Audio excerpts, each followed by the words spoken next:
meeting of the Essex County Board of Chosen Freeholders is hereby called to order. Madam Clerk, please call the roll. Freeholder Bauer. Here. Freeholder Johnson. Here.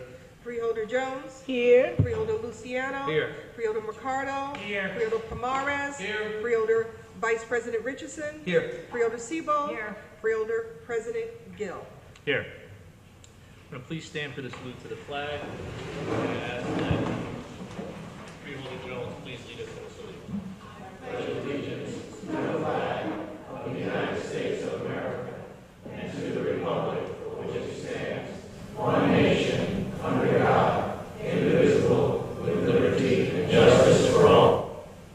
to ask that we please remain standing for a moment of silence.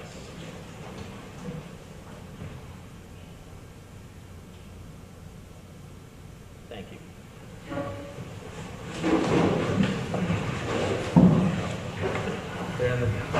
The kids did. I have before me certification from the clerk that this meeting is in compliance with the Open Public Meetings Act. At this point in the meeting, I want to ask our District 2 freeholder, Wayne Richardson, and also Freeholder Levy Jones, who hails from the great township of Irvington, to offer greetings on behalf of the board. Vice President Richardson. So good evening, everyone. Welcome to Irvington. For those of you who are not from Irvington, we're happy to be here again. We get to come here and do this meeting once a year. Always a pleasure to be here. This happens to be my district, and work closely with a lot of people here in the great township of Irvington. So what I'd like to do now is really turn it over to my colleague who hails from Irvington, freeholder at large, Levy Jones, to introduce the dignitaries and elected officials. Good evening, everyone. Good evening. It is indeed a pleasure for all of you who are here in Irvington to be with us at the Freeholder Board. But I'm going to be brief because I have a person that I'm going to introduce. I think he's in the top 10 when it comes to administrators and is most full as the mayor of the great township of Irvington. I bring to you my mayor, Tony Voss.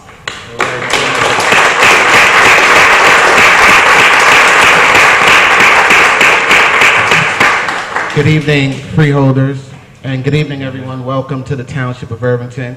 I just want to pay homage to our own, the Honorable Levy C. Jones. Let's please give her a round of applause.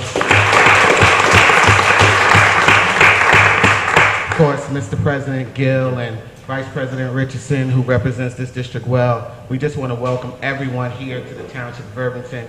I'm here tonight. I'm actually on vacation this week, but I wanted to be here tonight to greet you and also introduce some of the other folks that are here. We have our council president here in the back, Mr. David Lyons. We also have Councilwoman at Large, Dr. October Hudley. We have our Chief from the Fire Department, Antonio Gary. And we have one of our school board members here, Mr. Glenn Vick. It's an honor to welcome all of you here. Here in the Township of Irvington, we believe in one team, one dream. As we celebrate, I was just talking to the council president in the back. This is our third consecutive summer so far without a single homicide here in the Township of Irvington. So crime has been reduced in the township over the last few years, 85%. And we're not going to stop there. We're going to continue to move forward, make our township better and stronger. And I welcome all of you here. God bless.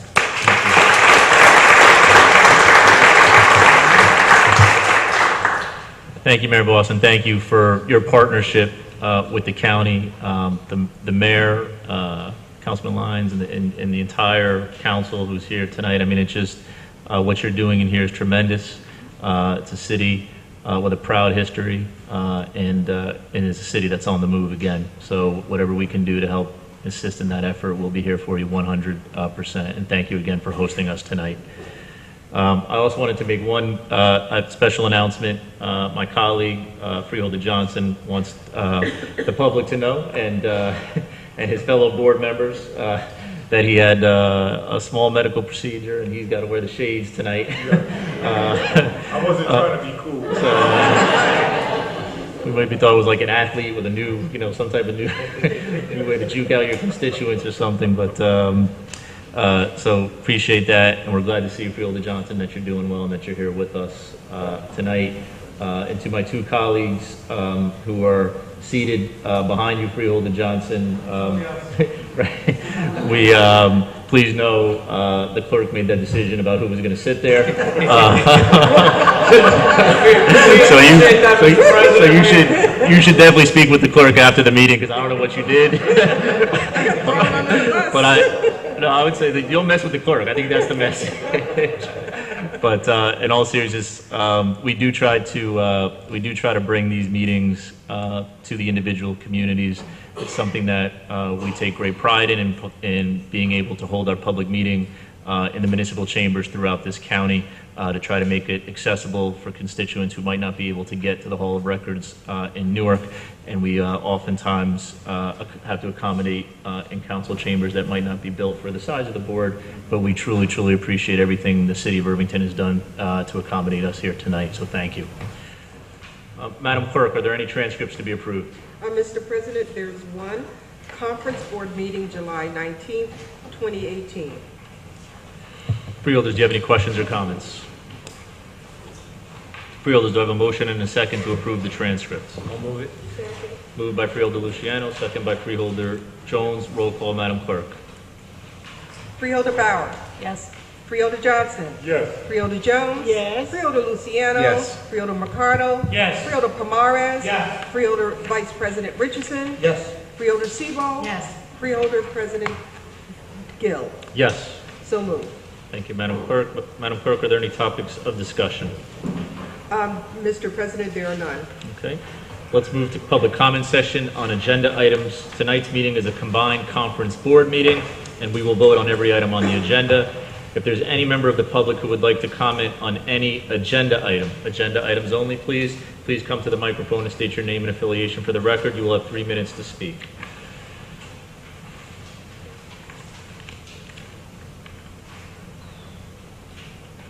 Okay.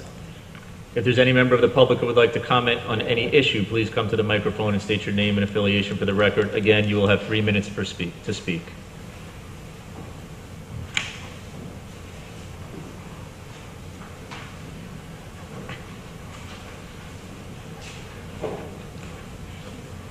Good evening. My name is Yasmin Weber. I'm a resident of Essex County. I've spoken to this board at a couple of prior meetings, and my understanding, I just realized this evening, was that in order to get a written response, one needs to ask a direct question, which I had not realized in the past. And so my question for the board is whether you think that it is morally defensible to hold people indefinitely without criminal charge who have been accused of nothing other than a civil violation. If you do think that that's morally defensible, I would be interested in hearing the rationale behind that. And if not, I'd like to know what we are going to do about it. Thank you.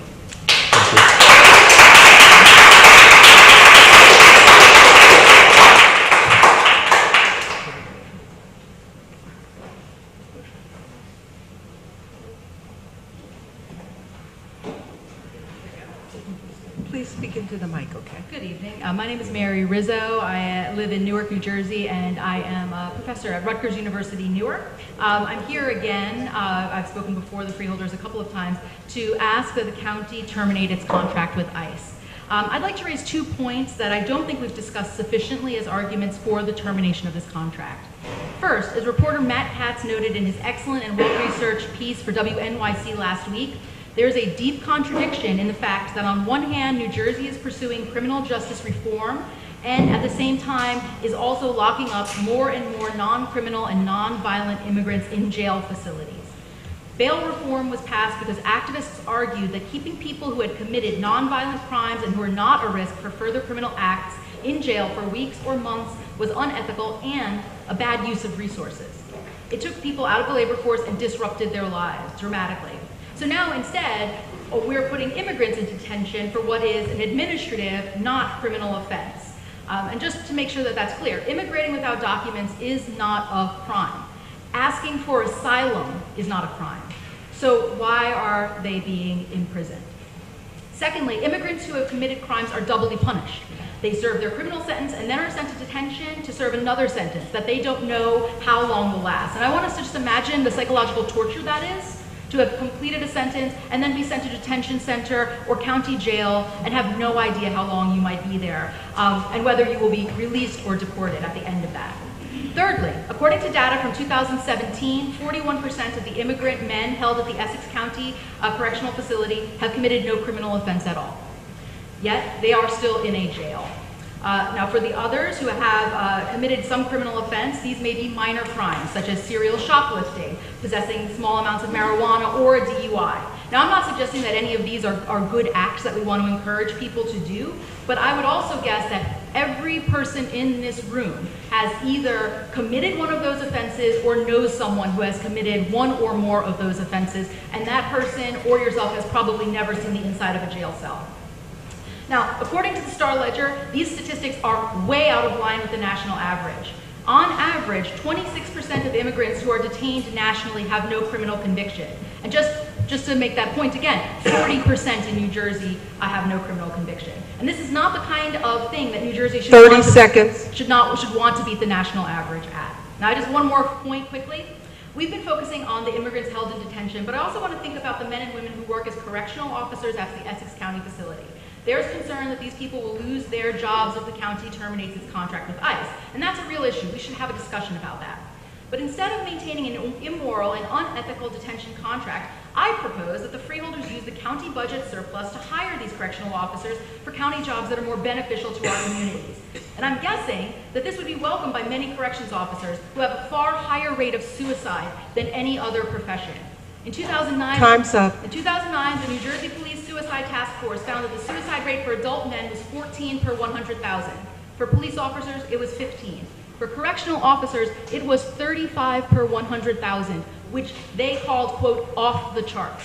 So, to close, detention is not only a dehumanizing traumatic experience for those held in detention, but also for those who must guard them. And I think we can come up with a better solution than maintaining a system that is harmful to everyone who encounters it. Thank you.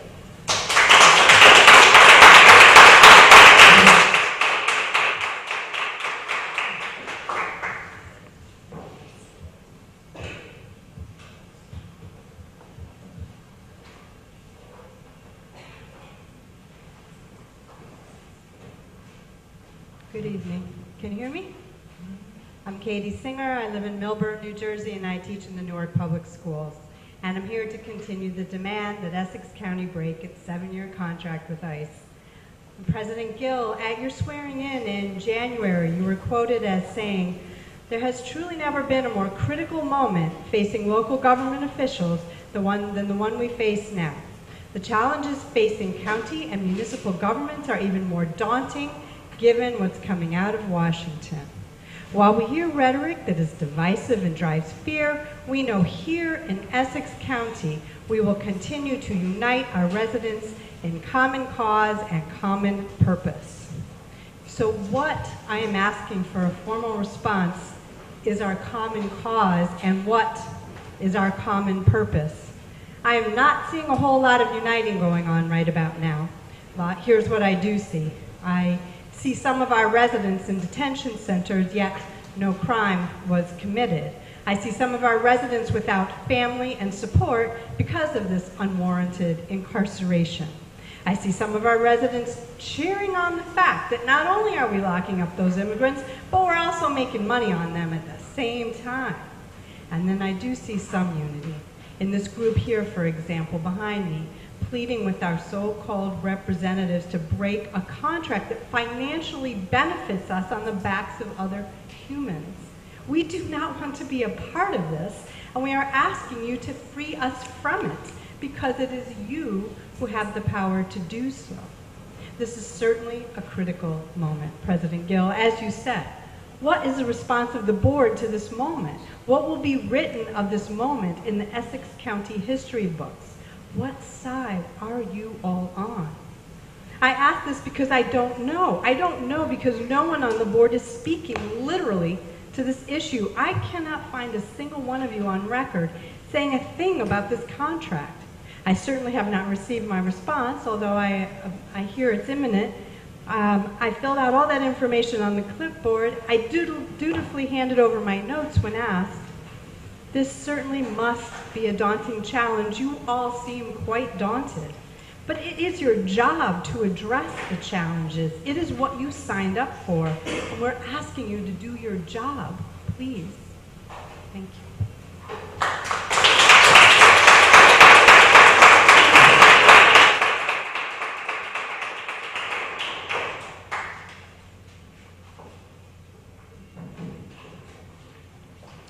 Good evening. My name is David Letwin. I'm a resident of South Orange, and I'm here tonight to add my voice to others in the community calling for Essex County to sever its contract with ICE. The war on immigrants in this country, in which ICE plays so crucial a role, is rooted not in legitimate security concerns, as our corporate media would have us believe, but in racism, xenophobia, and exploitation. Most so-called illegal immigrants arriving here are poor and come from countries of color whose economies and civil societies have for centuries been ravaged by Western colonial policies, including those of the United States. Policies which are designed to benefit the powerful and the wealthy at the expense of the rest of humanity. ICE is also a symbol of the war against non-immigrant communities of color and poor people in this country, caught up in the ever-expanding mass incarceration industry, the largest such system in the world. And these wars on the defenseless are not limited to our own borders. The United States has a long and shameful history of enabling and funding the state oppression exemplified by ICE in repressive and anti-democratic regimes around the globe, from countless Latin American military dictatorships to mass murdering Indonesian regime under Suharto, to misogynistic Saudi Arabia, and to both the South African and Israeli apartheid regimes, among many others. As Dr. Martin Luther King said in April 1967, the greatest purveyor of violence in the world today is my own government. These words ring as true today as they did then. 2,400 years earlier, the Athenian historian Thucydides noticed that, quote, "The strong do what they will, the weak suffer what they must." The ICE war on so-called illegal immigrants among our most vulnerable communities embodies this cynical and inhumane paradigm. We call on the freeholders of Essex County to stand on the right side of history, to stand with humanity and justice, not racist hyper-nationalism, power, and greed. 30 there are seconds. no illegal human beings. Sever the contract with ICE. Thank you.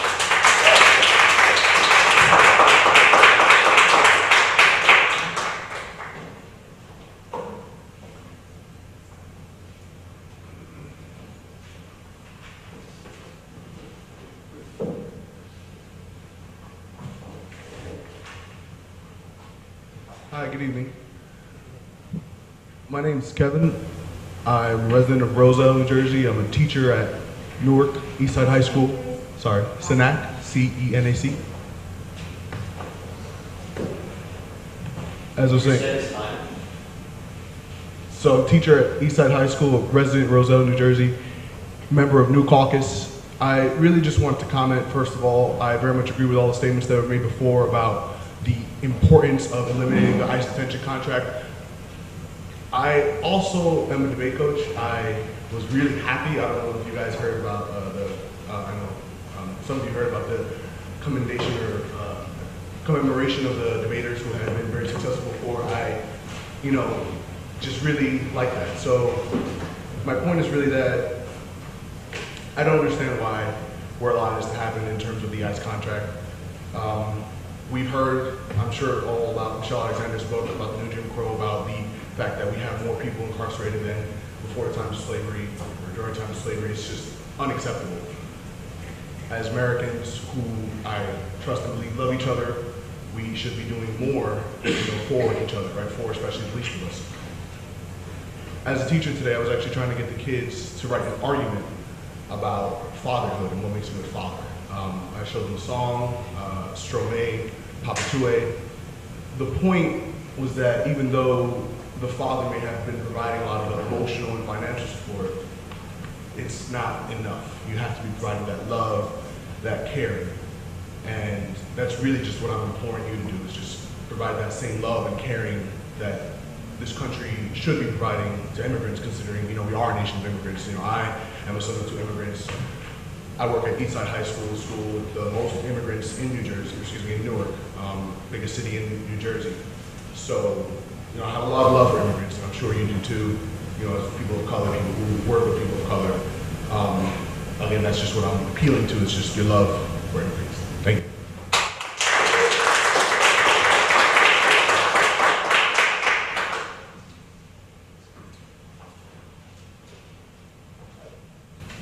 Hi, everybody. Can you hear me? My name is Rob Lass. I'm a lifelong resident of Maplewood, New Jersey, born and raised. Thank you, Mr. President and members of the board, for letting me speak. I am going to repeat some of my earlier comments. Now, I don't think I would have had to do this if our earlier meeting was, in fact, allowed to be recorded, but, you know, this is just the nature of things. We were told we weren't allowed to record our earlier meeting, and so here I am repeating myself. Forgive me, those of you that were in our meeting earlier, but it's just the nature of things.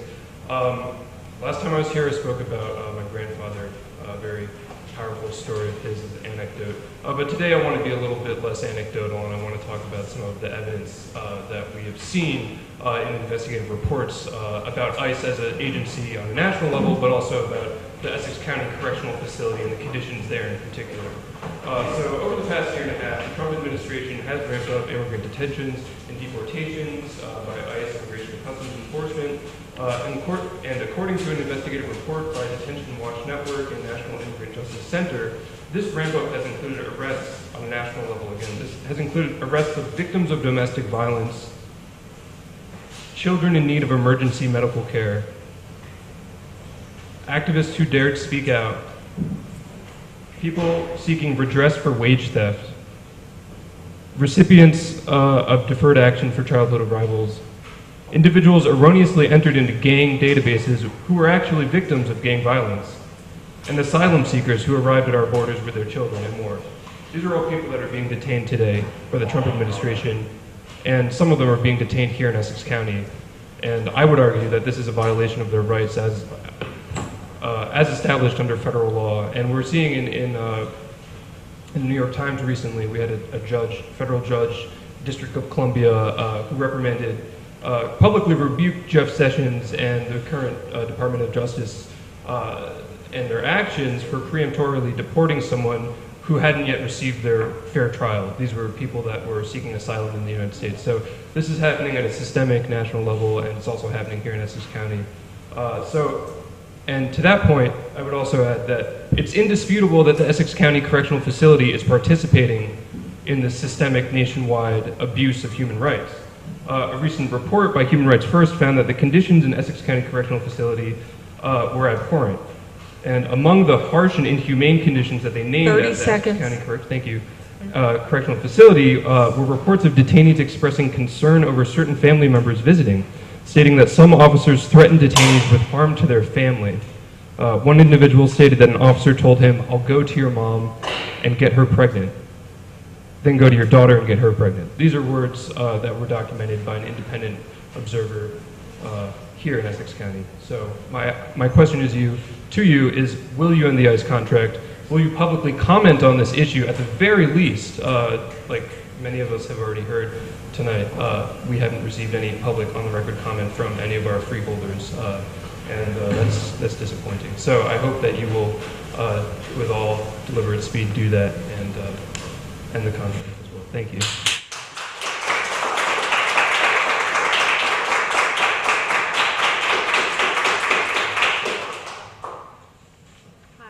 My name is Kristen Scorsone. I'm a graduate student at Rutgers, Newark. And I came to the Livingston meeting as well as the Newark one, but I spoke at the Livingston meeting. And I brought my aunt who, she's a lifelong Democrat. She's lived in Livingston for decades and decades. And I have to say, she was really shocked at how you all walked out of the room when all we did was we wanted answers. And she was also appalled to see freeholders talking amongst themselves while their constituents were asking questions and sharing their concerns. And her son remarked that one of you was on their phone the entire time. So, you know, add your contract with ICE and all the ways that that's horrifying, and you are eroding the trust of Democrats like myself and my family. You know, how do I reconcile with voting for a party that is okay with putting human beings in cages? It's troubling, you know, when citizens show up to voice their concerns and they aren't answered. In some cases, they aren't even heard. So, you know, I'm embarrassed to even say this to you or to bring it up, but because I want to respect you, I want to respect the jobs that you do, and I want to vote for you with a free conscience, but it's really hard to reconcile this. I also talked about touring the Elizabeth Detention Center with a class in 2015. Some other tidbits from my tour were that we met with John Sukaris, the Newark Field Officer, Director of ICE. He denied that there were any quotas, even though there are bed quotas. He said we don't need quotas because you could just go to any 7-Eleven and round everybody up. So that was, you know, prior to Trump's big nationwide raid of 7-Elevens. But I got to hear about it first in your county by your ICE director. The last time I talked about how we weren't allowed to see the kitchen at the Elizabeth Detention Center, the detainees I spoke to that day said the food is so disgusting that new detainees refuse to eat it for days until they can no longer withstand the starvation. Human Rights First reported in February of 2018 that there are maggots in the food and there are maggots in the shower area. The drinking water is discolored and it tastes like bleach. Women at the Elizabeth Detention Center weren't given enough sanitary pads, so I'm sure they bled all over the place and other people had to sit there. This is all happening with your endorsement and it is happening in your name. Break your contract with ICE. I request a written response why you won't break your contract with ICE. Thank you.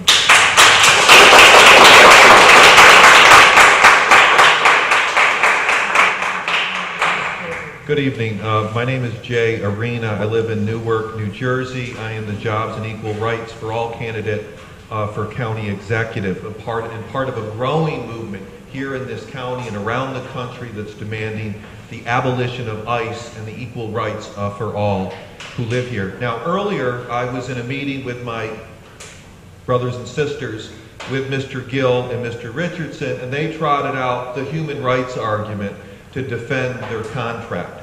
Yet, as the other speakers have elaborated, as various reports have shown, the conditions there are atrocious. They're not anything about human rights, they're atrocious conditions, and I again encourage you please to read those reports that will be providing for you.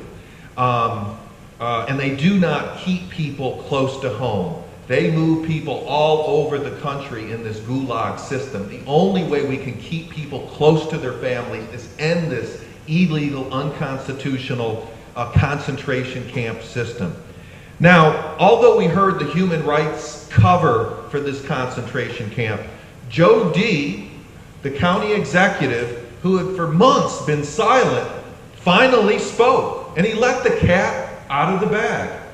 In an interview with Matt Katz with WNYC, he said, my job is to keep taxes at a minimum and to bring in revenue. It's about the money, the blood money. That's what Joe D's defending. He went on, we're doing it because someone has to do it. I think I've heard that argument before. And know we can do it better than anyone else. We're doing our job here. It's the law. And whatever immigrants we have, we're treating with care. Please provide those reports to Mr. DiVincenzo. Now, Joe D. claims to honor Dr. King. He erects a major statue of the slain civil rights leader in front of the Essex County Hall of Records. Have you all seen that?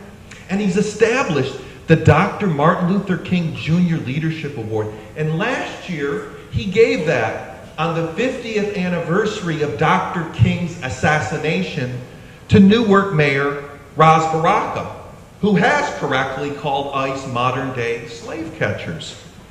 But Mr. DiVincenzo 30 seconds. would do well to actually read and study what King said about obeying the law. In his famous letter to a Birmingham jail, he said, one has not only a legal but a moral responsibility to obey make just laws. My question to Janine Bauer, to Patricia Siebold, to Wayne Richardson, to President Freeholder Brendan Gill, to Levy Jones, Rufus Johnson, and Mr. Leonard Luciano, are you going to obey the just law, the 14th Amendment, that guarantees equal rights for all who live here, regardless of citizenship status, and they immediately end the unconstitutional imprisonment of immigrants by ending your blood money contract with Donald Trump's ICE? That's my question, and I expect an answer.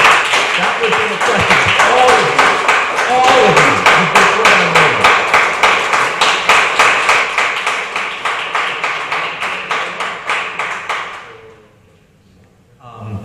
Hello, my name is Carl Schwartz. I'm a resident of Newark. And I don't know if I'm going to say anything too original, but I have a couple questions that I'd like to all be on the record, and I am requesting a response for each of these questions. My first one is, do you think it's moral to build a county's budget on the backs of immigrant workers? I think as several of us have said, there are two ways to build a county's budget. We love the parks here, we love the schools, the roads. There are two things you could do. You could progressively raise taxes on those who can afford it the most, or you can look for other ways to fund a county, as in going to prisons. And I think we know which one is the courageous choice and which one is the cop-out, because we're buddies with all these developers and people funding our campaigns who are telling us don't raise our taxes, don't raise our taxes. My next question is, do you think people are being treated well in the Essex County ICE Detention Center? Joe DiVincenzo says we're treating them great. We do it better than anybody else could. I want to know whether each of you thinks this is true, because I haven't been inside, but every single report I have read coming out of this prison talks about the bad food, the bad drinking water, the lack of health care, the use of solitary confinement, the lack of mental health care, not having access to lawyers, indefinite detentions. I want to know whether you consider those to be good conditions. My next question is, do you think that if you made an incorrect U-turn that you should be detained by ICE for that? Should you lose your family, your job, your entire livelihood because you made an incorrect U-turn? I've done that several times, but luckily I'm an American citizen, so I get a ticket. This happened to a man named Daniel Castro in Newark, a sanctuary city, which we know these laws aren't doing enough, and I want to know whether you think that violating a traffic law, something that is usually a ticket, maybe a couple points on your license, if you think that is worth it to send somebody to get deported. And I know some people sitting up here have gotten traffic tickets. You're all public figures. My next question, how do you square being Democrats, the party that is supposed to be opposing Donald Trump and Jeff Sessions right now? You guys are the opposition party. How do you square that while serving as a vital link in Trump and Sessions' deportation machine at the same time? I've voted for Democrats in the past, but I'm not going to vote for any of you, because when there's two parties that are both cruel and punitive toward our immigrant brothers and sisters, I see no reason to even vote. My next question is, what is the point of even having a Democratic Party in Essex County if the Democratic Party that we have is going to be just as cruel and punitive as, 9 elected Republicans would be up here? I literally see no difference. And Time's up. That's it. Those are my questions. I hope I can get a written response for all of those. I hope they were recorded. Thank you.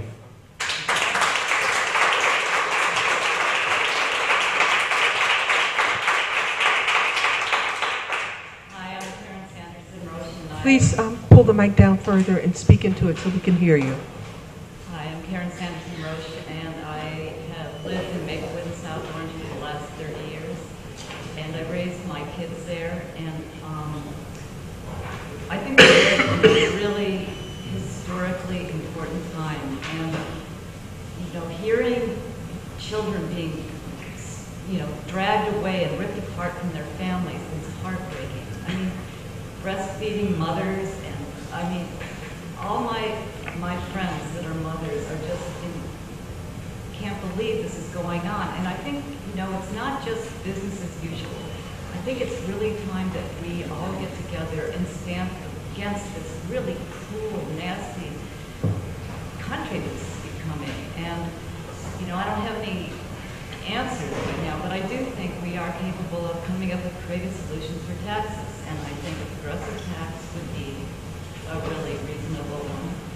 And, you know, we moved to this county from a very right-wing Republican county because we wanted to raise our children in a diverse area and one that was more supportive of human rights and human dignity. And you know, they had a great education here, and now both of my kids are getting married, and they're going to have kids. And I don't know if they're going to want to, you know, what they're going to want to do in the future, because it's horrifying what's happening.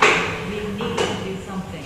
And housing, you know, these detention centers is just completely wrong. And, you know, I think taxes is something we need to talk about, but we don't need to make money from housing broken families that have been torn apart, that did what my kid's father did. His family came from Poland. It's like, this is what people do. They just want better for their kids. And we need better for this country.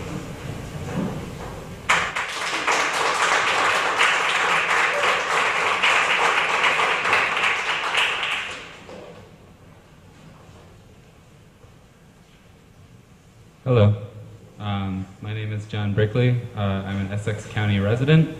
I just wanted to add my voice and implore you to end the contract with ICE. They use extrajudicial and inhumane practices, and I think it is very important that our local government not enable that kind of behavior. Thank you.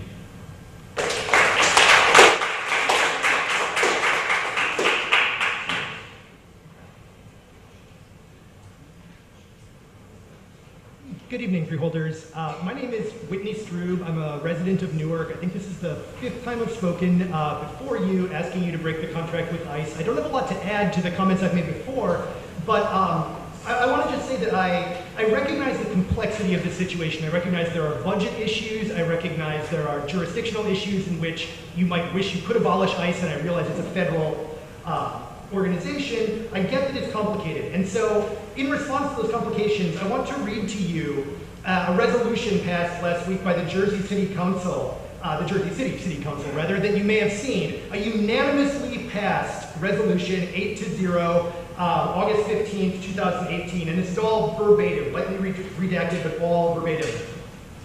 And I want to offer it because I think it's a vision of the kind of politics that are possible in this world. I realize it's a city challenging their own county in Hudson, but these are politicians taking a stand and doing something that is possible that we could do in Essex County.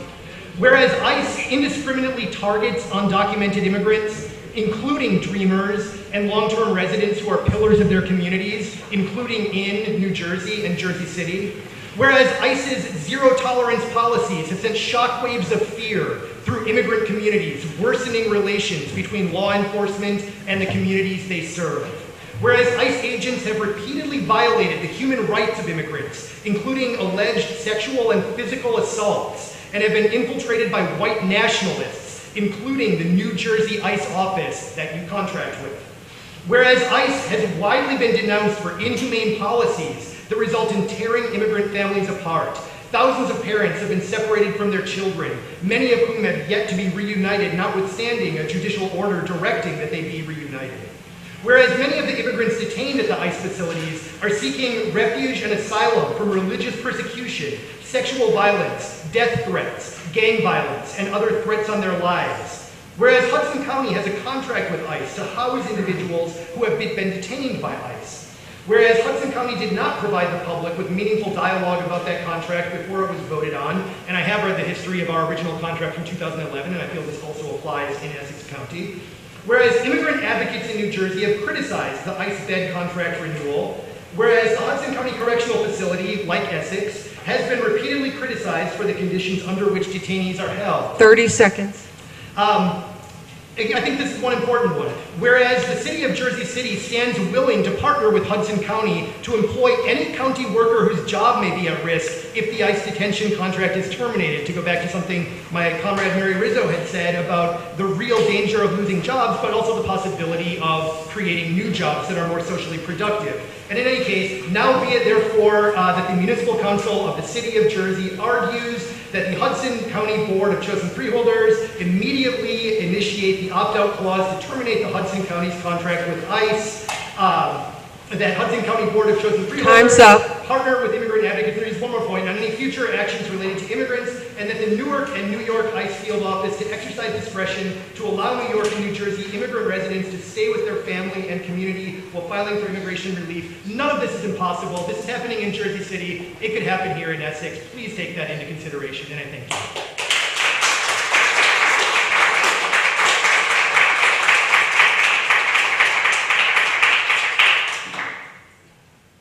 Hi, my name is Link Bella Hughes. I live in Newark.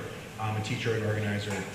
I just wanted to share, the last two meetings I've been to, they've been the first Freeholder meetings I've been to in the 10 years I've been in the county, and I'm really kind of, been horrified at what seems to be like the non-feeling that I sense, and even in the meeting just now, that there seems like a non-feeling in response to the folks who are detained both, way down neck in Newark's East Ward, given the terrible conditions that are widely known, but also folks who are suffering in mass incarceration because of racist state policy. I don't blame you for that. I don't blame people for experiencing systematic dehumanization and the disconnectedness that creates, so that you don't feel, because the system is teaching you this, you're conditioned by the system to not feel for the detained immigrants, their families, and the largely working class communities of colors, genders, and sexualities in which they exist. We live in a system of structural monstrousness. Right? James Baldwin pointed that out in the 1960s, and it's true then, it's still true today. That system is an amoral capitalist power system.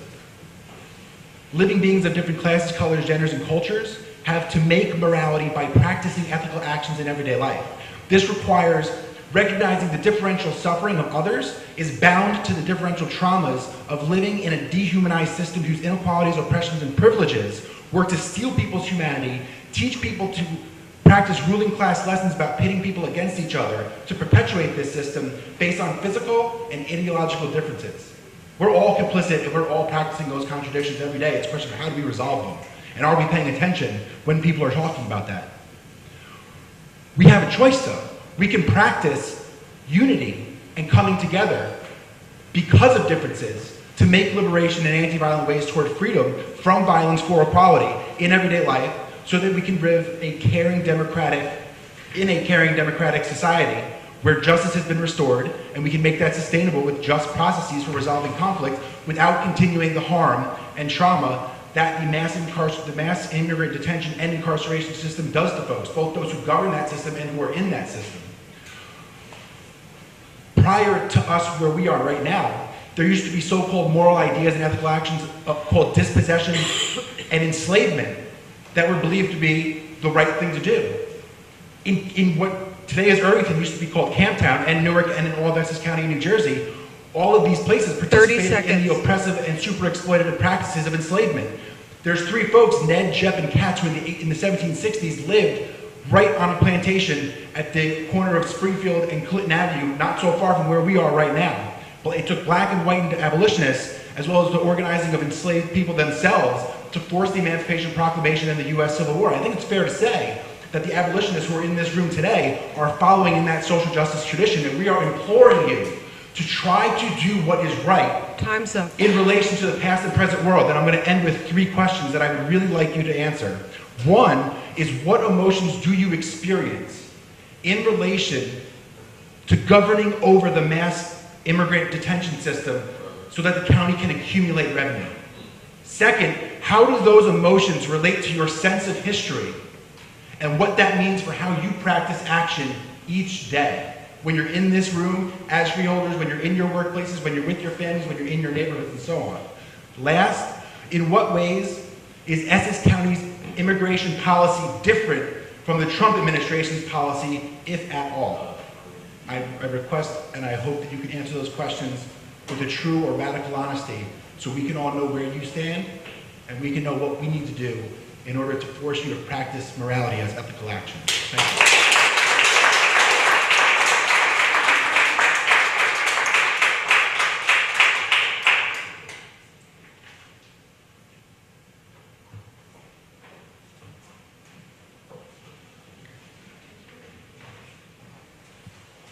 Hi, my name is Jesse Rosso. I'm with the North New Jersey Democratic Socialists of America Immigrant Justice Working Group.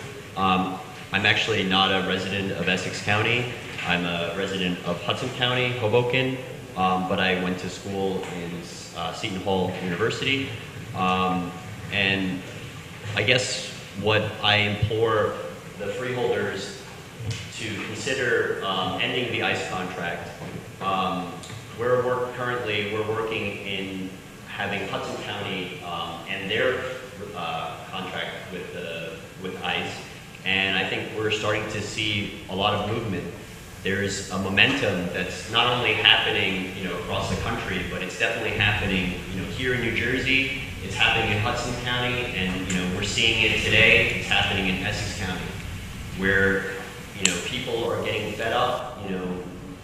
We're tired of having our Democratic officials just kind of kick the can down the road and say like, oh, it's the Trump guy's fault. It's the Republican Party's fault. We can't really influence what's going on in Washington. We can't abolish ICE, from this room today, but we can do a lot of small changes, where we live, and one of those changes is ending the contract with ICE.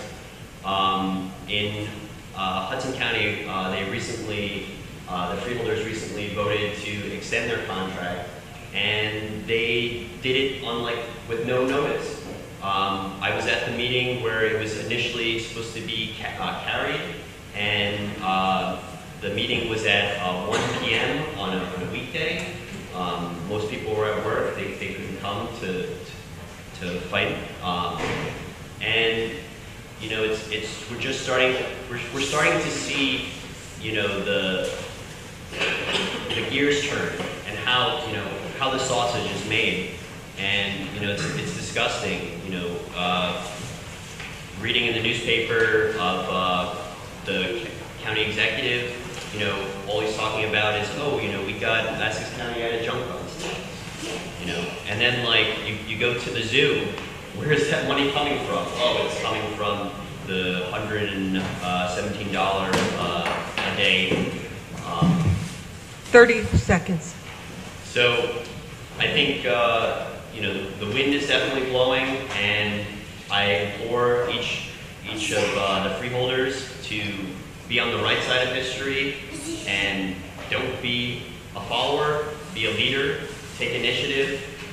This is what the people want. This is what the people are clamoring for, and this is your moment of history to be on the right side. I wasn't born during the civil rights era. Time's up.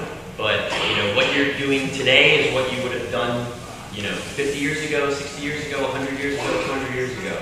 So I implore the freeholders in Essex County to take action, create an example that we can look from Hudson County and say like, man, I wish I had freeholders like that. Thanks.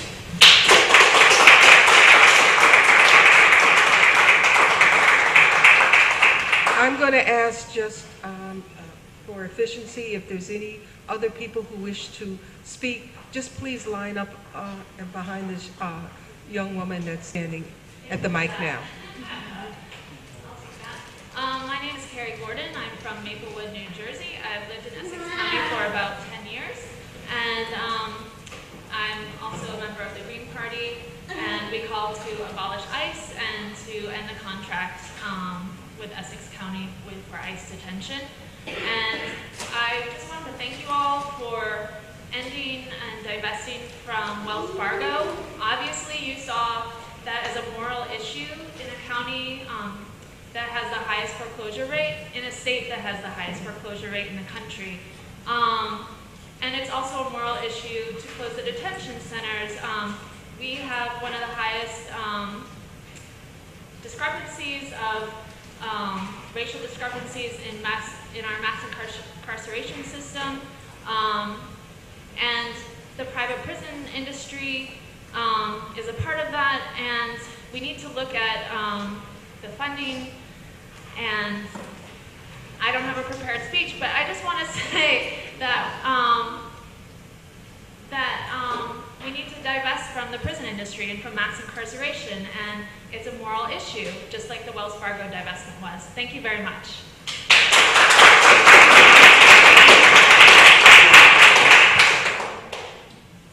Good evening, my name is Faye Letterman. I'm a documentary film producer. I live in Montclair.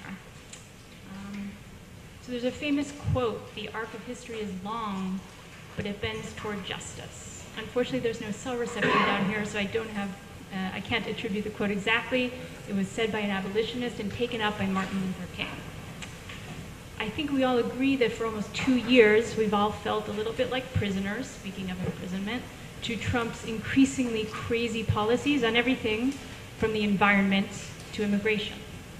And we all want to believe that with a change in administration in 2 more long years, blue wave, things will change. But my question to you, the freeholders of Essex County, is, years from now, what do you want the history books to say regarding each of your positions on the ICE detainment center in Newark? Do you want the history books to say that you showed vision and courage and clarity and stood up for justice and the freedom of innocent, undocumented immigrants? Or do you want the history books to say that you, quote, follow the law because these people have to be housed somewhere, according to Joe DiVincenzo? The last thing I want to do, and this may bring back bad flashbacks, I think it was in Livingston County, but I just want to sing you one verse of the song. Which side are you on? Which side are you on? Which side are you on, folks?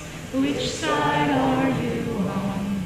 They say in Essex County that there will no neutrals be.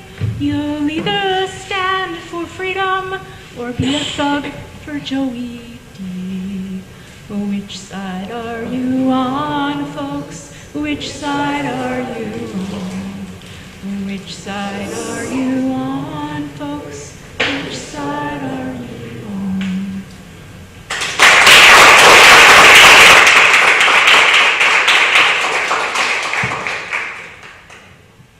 Hi, good evening. My name is Alejandro Jaramillo, and I am a member of the Circle of Cosecha in Newark. Also, I went to college in Newark. I live in Newark, so I have very strong ties to the Newark community. So I have 3 questions for you. The first question, and that I would like to have a written answer, is, will you end the contract with us? The second question is, when will you end the contract with us? And the third question, and not the least important, is, are you proud that you have a contract with us? And I would like a written answer if you are proud to have a contract with ICE, because I feel that as an elected official and as anyone else, we have to feel proud of what we do for our community, for our families, and having a contract with ICE that is facilitating and making it easier for ICE to separate families, to detain innocent people, right? To have a father or a mother in Newark wake up one morning, go out to work, and then in the afternoon do not return home because she or he is detained and sent to the concentration camp in Newark. That will not make me proud that I'm facilitating that, and you should not be proud of that. And there are a lot of excuses. Some people will say, well, but it's good because it's close to their community. That's really a false pretense, because we know that if there are no contracts with ICE, it's going to be difficult for ICE to detain more people. And I want you to think, when you go to bed every day tonight, how are you going to feel? Are you going to feel proud that you are helping ICE detain people? Or are you going to feel proud that you show real leadership and stood up and say, this is wrong, and I'm going to stood out, even if it is not popular within your party or within your circles. Because we understand that there are political implications, economic implications, but I think this is about what is right and what is wrong. And what is happening in this country is wrong. Breaking up families, detaining people, putting innocent people in jail that pay taxes. Undocumented immigrants pay 30 $15 billion a year in federal taxes, $12 billion a year in local state taxes. So they are funding the lives here, you and your salary. Some of them make work here, cleaning the bathrooms, cleaning the offices, taking care of the landscapes, right?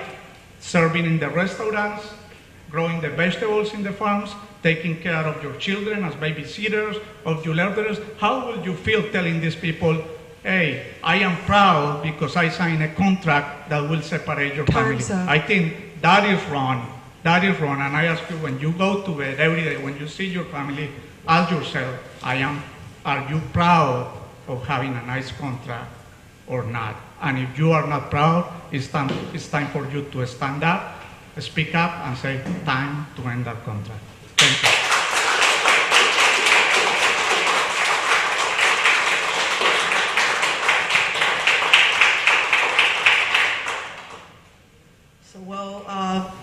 Good evening, members of Freeholders. My name is Manera El Bumani.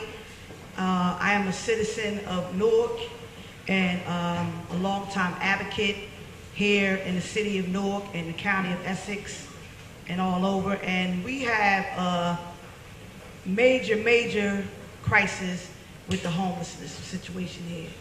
I sent letters personally to Freeholder Brendan Gill. I'm Manera, and I personally come to meet you, but we need all of our legislators, state, county, city, freeholders, because we get millions and millions of dollars on the county level and on the city level for homeless prevention. And all the years that I've known since they came up, because I remember when the county exec came up with a, I think it was a 10-year platform to address homelessness, along with when Cory Booker was here, and we still with the same issues. There's an epidemic. If you go around Penn Station, Francisco Peter Park, now 224, where we've been almost 4 months trying to help the homeless people there. We got homeless crisis all over. We need something structural with all the millions and millions of dollars that's going into homeless prevention. So I'm here today to call on all of our legislators to come to the table and come up with a platform, even if you're going to use the same platform that they had with the 10-year platform with the county and the former mayor, Booker, and expound off that. We need to seriously need to address this homeless crisis. It's imperative that we do that. So that's why I'm calling upon our legislators. That's why I'm here. I wrote you personally, you know, and you know, I spoke with Mr. Brown, who's over whatever office that handles, you know, whatever he handles in his office. But we need to actually really handle this in a structural way and provide tangible opportunities and resources and a housing platform, transitional to supportive housing, or whatever you need to do to help transition these people from homelessness. And most importantly, we need to help the elders, because there's a great percentage of elders there, disabled people who have income, and also individuals who are mentally ill, drug dependent. We just need the treatment to trickle down to the individuals who are in these shelters and on the streets. And I'm calling upon y'all to do that. If we could come together as a community to address and end this homelessness that's going on, at least reduce it the best way we could at this present time and move towards ending it. And that's what I'm calling upon y'all to do. And I thank you very much for your time, for listening, and hopefully from this point on, we can come up with some tangible resources. Time's up. And services to help the people.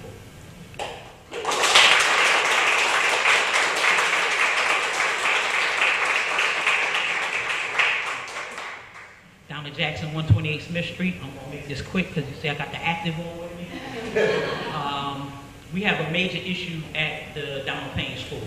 And I'm telling you, if y'all don't address it by tomorrow, I'm calling the press there Friday. That school should not be 85% Latino and 15% black. I'm not gonna sit in this county and allow that to happen. Several families went in there today, African American, and they were turned away. 8 Latino families came in and were taken in. We're not gonna play this game. We're gonna educate all the kids in the county. Now, if you gonna sit here and not get over there to that school, and if you don't already know about it, then you ain't doing your job. It's the same thing with the contracts for this county. Same exact thing. Make sure she doesn't fall, please.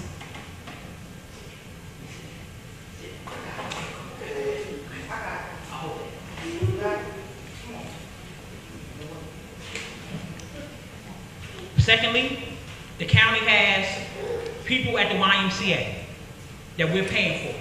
Families are languishing there. 6 months, a year. Why aren't we placing people? And you know why we're not placing people? Because nobody in the county in Essex will take the Essex County TRA or your vouchers because you don't pay. It's amazing how we're standing here today talking about foreclosure when the county has forced people into foreclosure. I can bring you 100 residents, and I think I need to bring the homeowners here, that you guys did not pay. And now you have residents that have non-payment of rent on their credit because the county didn't pay. Because you know what they do in landlord-tenant court? Your friends, Joe D's friends, paid friends, they force the courts to put it on the resident. The landlord has to now charge Donna Jackson with non-payment because you guys didn't send a TRA check. And this has been consistent. You know why the families are still languishing in the YMCA? Because they can't find any place. And it's not just North, it's East Orange, it's Irvington. Nobody will take their TRA because you guys are not paying. You're not paying because y'all stealing money. I got a family that moved from Elizabeth to Newark. In Elizabeth, the family was getting $423 in food stamps. When they moved over here, and the rent is $200 more, they now put the $230 a month in food stamps. What kind of game are we paying? It's the same state monitor, and I'm gonna get off of here because she's a little too active tonight. I don't know what's going on. I tried to help out before we got here. But you guys know we got some 30 seconds. And in my 30 seconds, I'm telling y'all now, if you do not handle what's going on at that Donald Payne school, if you do not handle it, and I mean tomorrow, I'm going to have the press out there Friday, and they're going to be on all of your faces because you're sitting there allowing it. Go in there, see what the student body looks like, because tomorrow's orientation. How about that? Thank you.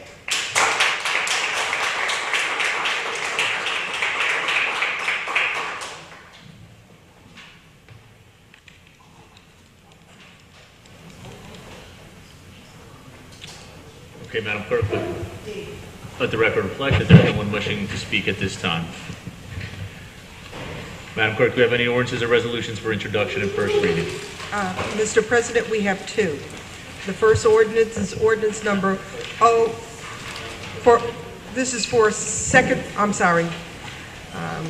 thank you, Counselor. Mr. President, we have none. Madam Clerk, do we have any ordinance or resolution for listing purposes only? Mr. President, we have none. Okay. Madam Clerk, do we have any ordinances or resolutions on second reading and public hearing tonight? Mr. President, we have 2. The first ordinance is number 028-00012, ordinance naming the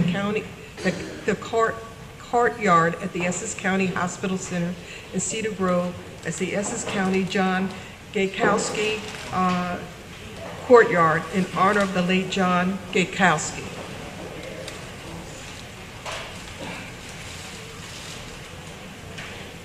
I hereby declare that the public hearing on ordinance 2018-00012 open. If there's any member of the public who would like to comment for or against an ordinance, please come in the microphone, state your name and affiliation. For the record, you will have 3 minutes to speak. Okay, seeing none, Ms. Carlovecchio, do you have any questions or comments? No questions. Freeholders, any questions or comments? Okay, Freeholders, do I have a motion and a second to close the public hearing on ordinance 2018-00012? I'll move it. Moved by Freeholder Siebel. Do I have a second? Second. Second by Freeholder Mercado.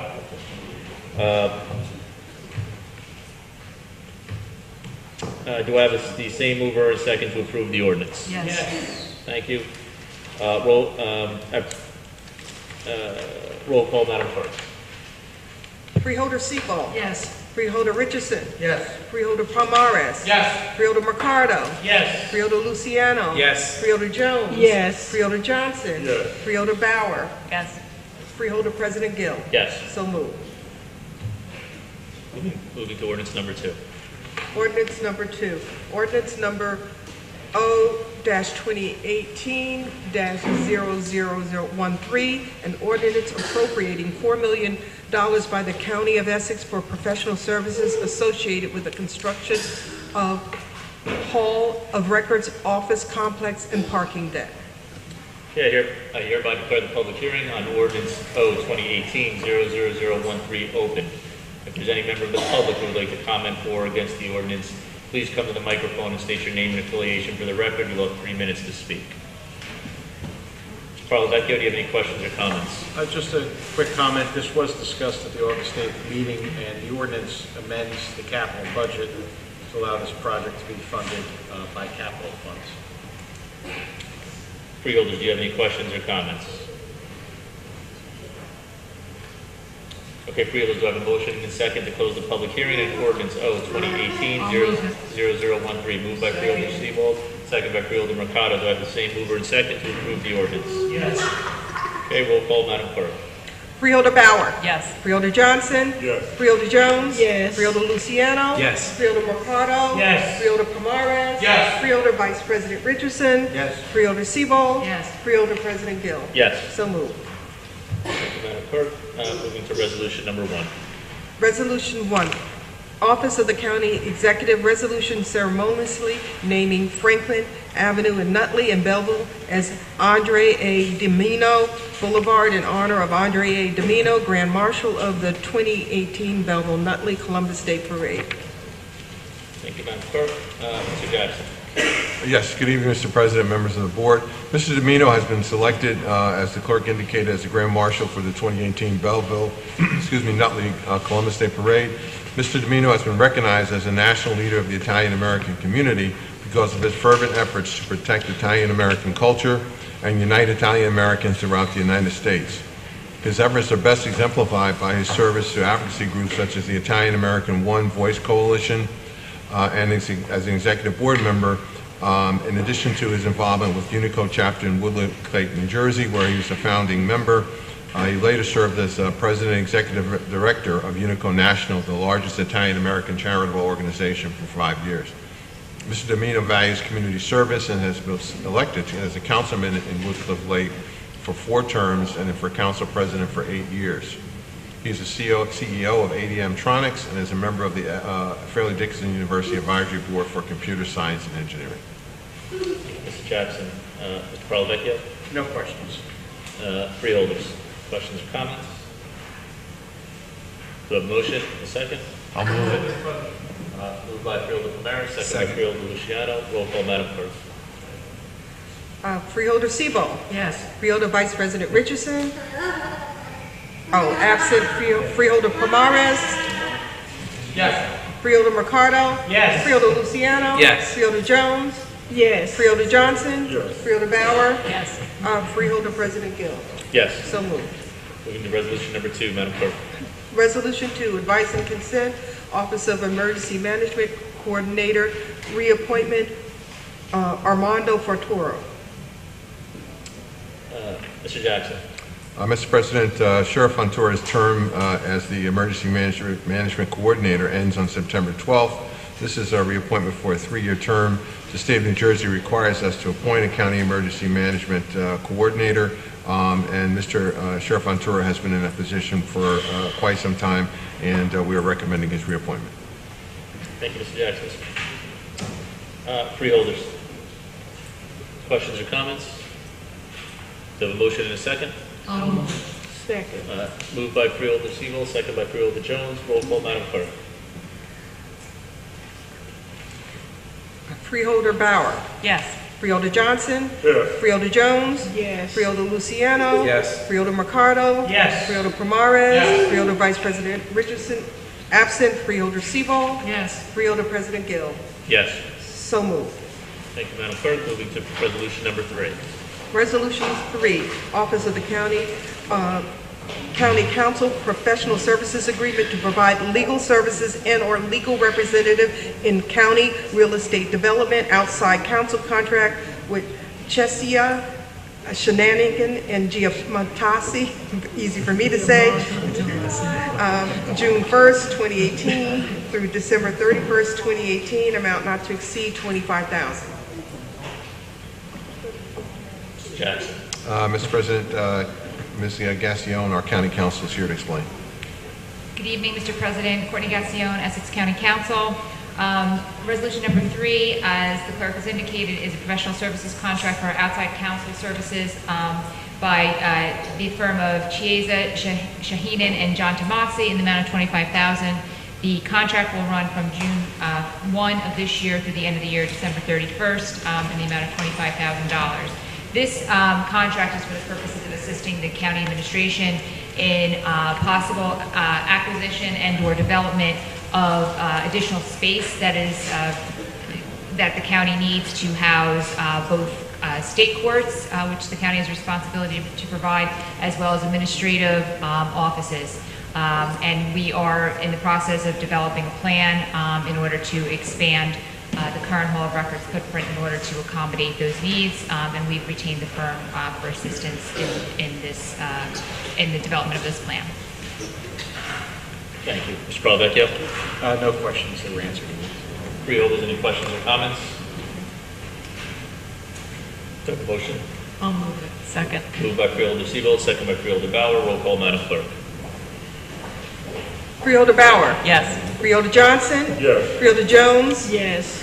Freeholder Luciano. Yes. Freeholder Mercado. Yes. Freeholder Pomares. Yes. Freeholder Vice President Richardson, absent Freeholder Seabold. Yes. Freeholder President Gill. Present, not voting. So moved. Moving to resolution number 4. Resolution 4, Department of Economic Development, Training and Employment, Division of Housing and Community Development, authorization for the Division of Housing and Community Development to reprogram Home Investment Partnership Home Program funds in the amount of $907,300 from program years 2014 through 2017. Thank you, Madam Clerk. Mr. Jackson? Mr. President, Mr. Lombardi from the division is here to answer your questions. Thank you. Mr. Lombardi? Good evening. Craig Lombardi from Division of Housing and Community Development. With this resolution, we're requesting approval for 2 home loans. One project is a new construction of affordable housing in West Orange, and the other project is to rehab a home in Newark that's owned by Project Live for persons with emotional and mental disabilities. Okay, Mr. Palavecchio? No questions. Freeholders? Any questions or comments? Do I have a motion and a second? Moved by Freeholder Mercado. Do I have a second? Second by Freeholder Johnson. Roll call, Madam Clerk. Freeholder Seabold. Yes. Freeholder Vice President Richardson, absent Freeholder Pomares. Yes. Freeholder Mercado. Yes. Freeholder Luciano. Yes. Freeholder Jones. Yes. Freeholder Johnson. Yes. Freeholder Bauer. Yes. Freeholder President Gill. Yes. So moved. Thank you, Madam Clerk. Thank you. Moving to resolution number 5. Resolution 5, Department of Corrections Amendment to the Shared Services Agreement between the County of Union and the County of Essex for the housing of adult inmates in the Essex County Correctional Facility. Mr. Jackson? Mr. President, Mr. Ortiz is here for you to present this item. Good evening, Freeholders. Faro Ortiz, Director, Essex County Correctional Facility. I am here tonight to advocate and request the passage of this agreement, shared agreement with Union County, where we house individuals that for certain reasons we have the ability to house them and they cannot, and they do pay us for this service, and so roughly, the numbers have been lower lately because of bail reform, but we do today have 3. We've had upwards of 25 at any given time, but lately it's been dwindling down, but we do continue to provide this much necessary service to Union. Thank you, Mr. Ortiz. Mr. Palavecchio? I do have a question. Director, this is a this is affecting an existing agreement, but it looks like this one only runs through the end of 2018. Correct. It's for next, the end of the year. Okay. Is it likely that we'll look to create a new contract with them after the end? That is possible. Right now, I can't say exactly yes, but it looks that way. It happens like this, depending what their numbers are. Okay. So do we, in essence, assist them with their population problem they have, or is there a specific type of? It's mostly that they cannot house these individuals in certain housing because of their types of crime, security needs, and they have problems with them, so we're their overflow. Got it. Okay. Thank you. If I may too, also, through you, Mr. President, they're also doing some renovation of some of their facilities, so this also allows us, when they have issues with that, they will give export, if you will, some prisoners here for a period of time. Thank you. Geographically, I think we're most convenient for all parties involved. Through you, Mr. Jackson, do the counties individually enter into these agreements, meaning is there state oversight over? Mr. President, at the moment, these are individual relationships and agreements. I know that's been bandied about for more of a wider consideration, but for the moment, it's just between individual counties. They do not go to the state because they're not state sentenced yet. So they're still being adjudicated, so they stay in the county system, in jails, then they go to prisons as they get sentenced. Okay. The counties have the ability to enter into these agreements individually with other counties. Feel there's additional questions or comments? We can move over to second. I'll move it. Move by Freeholder Power. Second. Second by Freeholder Takata. Roll call, Madam Clerk.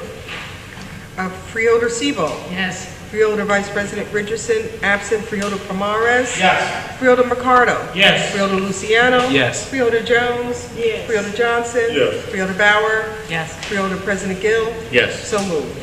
Thank you, Madam Clerk. Moving to resolution number 6. Resolution 6, Department of Citizen Services, Division of Family Assistance and Benefits, contract award to 3 service providers to provide temporary shelter services for TANF, GA, and SSI clients who are victims of family violence, August 1st, 2018 through October 31st, 2020. Aggregate amount not to exceed $500,000. County share 5%, $25,000. Okay, thank you, Madam Clerk. Mr. Jackson. Mr. Martinez is here, Mr. President, to present this item.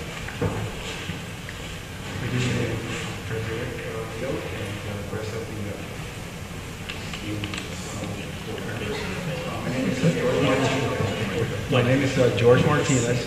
I'm the business manager in the Division of Family Assistance and Benefits, short for DFAB. I'm here representing Jeanette Cage-Hawkins, the division director. Can you really speak louder into the mic, please? Is this close enough? Hello? Okay. The Division of Family and Assistance and Benefits requests for approval of 3 contracts to provide temporary shelter services for the Division of Family Assistance and Benefits customers who are the victims of family violence. The 3 contracts will be with Safe House 1, Safe House 2, and Access Family Services. The program serves an average of 350 single adults and families on a yearly basis. Cost is estimated at $500,000 for 26 months from September 2018 to October 2020. The county share of the cost is 5% or $25,000. The Essex County Department of Citizen Services, Division of Family Assistance and Benefits, administers a program designed to provide temporary emergency shelters and related support services to families and individuals who are the victims of family violence and who are eligible for benefits from three federal and state programs: the Temporary Assistance to Needy Families, TANF, General Assistance, GA, and Supplemental Security Income, SSI. The current program, operating approximately 28 years, uses undisclosed locations for temporary shelters. Currently, we have only one family violence shelter, Safe House, which was awarded a 5-year contract for services in 2012. In addition to a safe haven, the program also provides a number of ancillary services ranging from engaging medical care and legal advocacy to after-school programs for children and relocation assistance. Given that they are the only respondents, responsible bidders who are qualified to provide the much-needed domestic violence services to the residents of Essex County, we recommend that the Board of Chosen Freeholders approve these 3 contracts with Safe House 1, Safe House 2, and Access Family Services for family and individuals who are the victims of family violence, and to service all customers within Essex County. All 3 recommended vendors were the only respondents. The shelter organizations recommended them on the basis of this evaluation categories listed on the RFP. They are the dollar value of the per diem rate, the number of available residential units, secure locations, previous program experiences, the nature of support services, the use of case management techniques, and participation in a network of community service, social service providers. Okay? So thank you very much. Thank you. So thank you for the thorough explanation. Mr. Barlavecchio, do you have any questions? No. Yes. He covered everything. Freeholders, do we have any questions or comments? Don't step away from the microphone just yet, Mr. Martinez. We're not. No more questions. Do we have any additional questions or comments? Freeholders, do I have a motion to second? Moved by Vice President Richardson, second by Freeholder Mercado. Roll call, Madam Clerk. Freeholder Bauer. Yes. Freeholder Johnson. Yes. Freeholder Jones. Yes. Freeholder Luciano. Yes. Freeholder Mercado. Yes. Freeholder Pomares. Yes. Freeholder Vice President Richardson. Yes. Freeholder Sebo. Yes. Freeholder President Gill. Yes. So moved. We're going to move to resolutions number 7 through 11 and number 18, which are all Parks, Recreation, and Cultural Affairs. I'm going to ask Madam Clerk that we read them into a record at a later time. Mr. Jackson. Thank you, Mr. President. For item 7, your management, Daniel Bernier and Ms. Casella are here to present this item.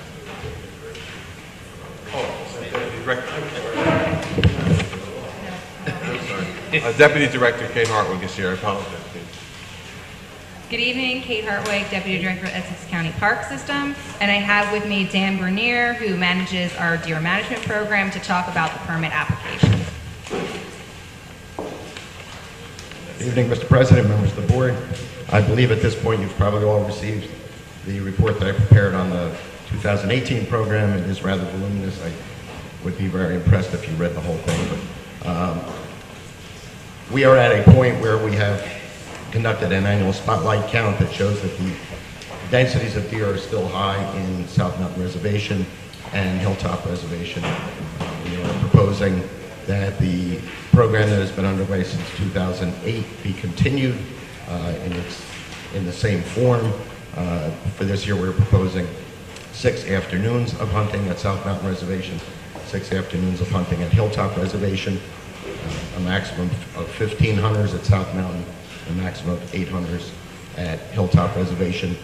As in the past, all of this would be submitted to the New Jersey Division of Fish and Wildlife as a community-based deer management plan, which will be considered and hopefully approved by the New Jersey Fish and Game Council, and then a permit would be issued by the Division of Fish and Wildlife in order for us to undertake that program.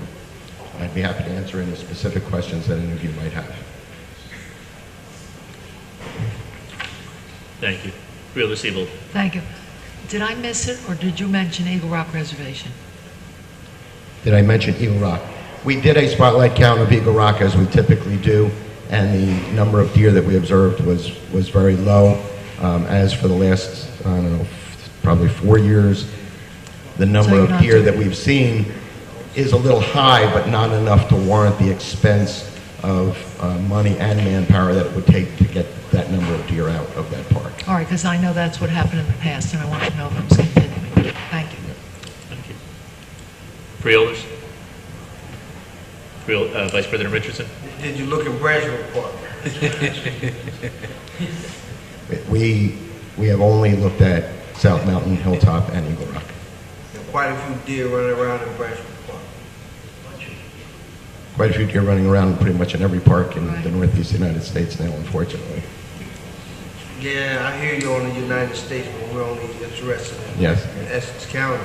But Branchville Park, you should look into it. Okay. I take my direction from the administration. I'll leave it to them to. Okay, so we'll Let me send a know letter if to they the wanna go there. administration, and then they can direct you to do that. Thank you.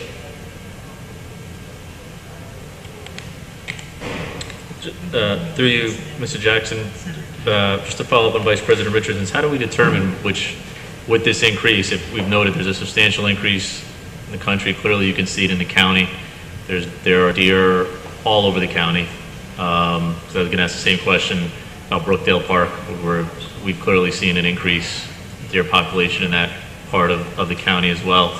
So how are we determining for the management plan to which parks that we include and others that we don't when we're doing your work? That's not a question that I am in a position to answer. Good evening, Freeholder President. There are requirements within this type of deer management plan in terms of the distances between residential homes and the areas in which you're undertaking this plan, and that dictates the areas where we can take this action. Okay. And that's set by state regulation? Okay, state law. Okay. Additional questions or comments, freeholders? Well, I guess it begs the question, Mr. President, if you will, what is the alternative deer management plan for more urban parks? In other words, parks near residences? Or is there not one? Through you, Freeholder President, at this time, there is no other deer management plan in place for the urban parks.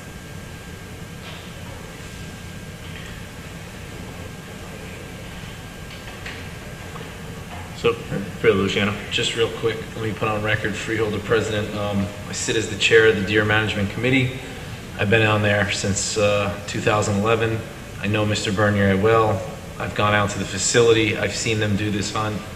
They have pared it back. This used to take place in 3 reservations.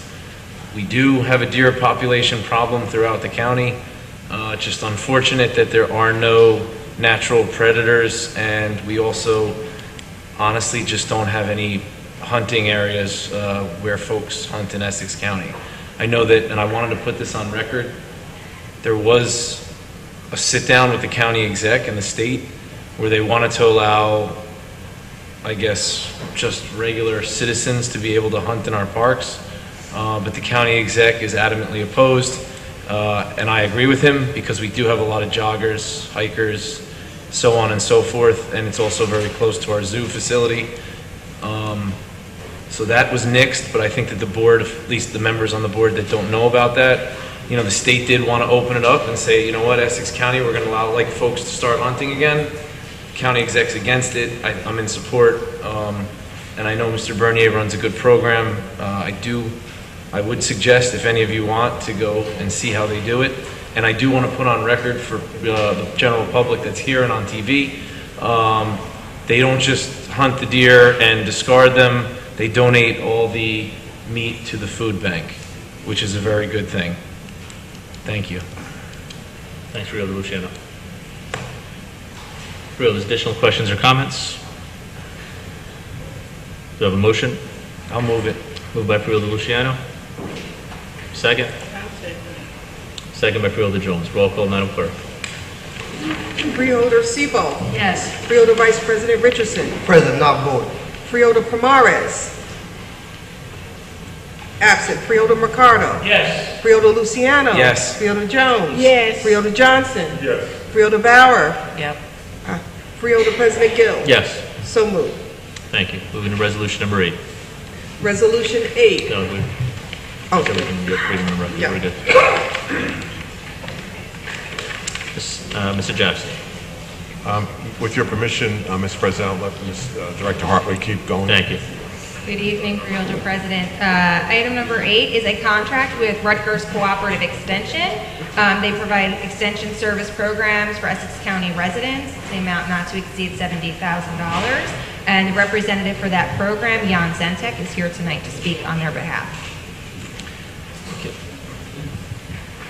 Good evening, freeholders.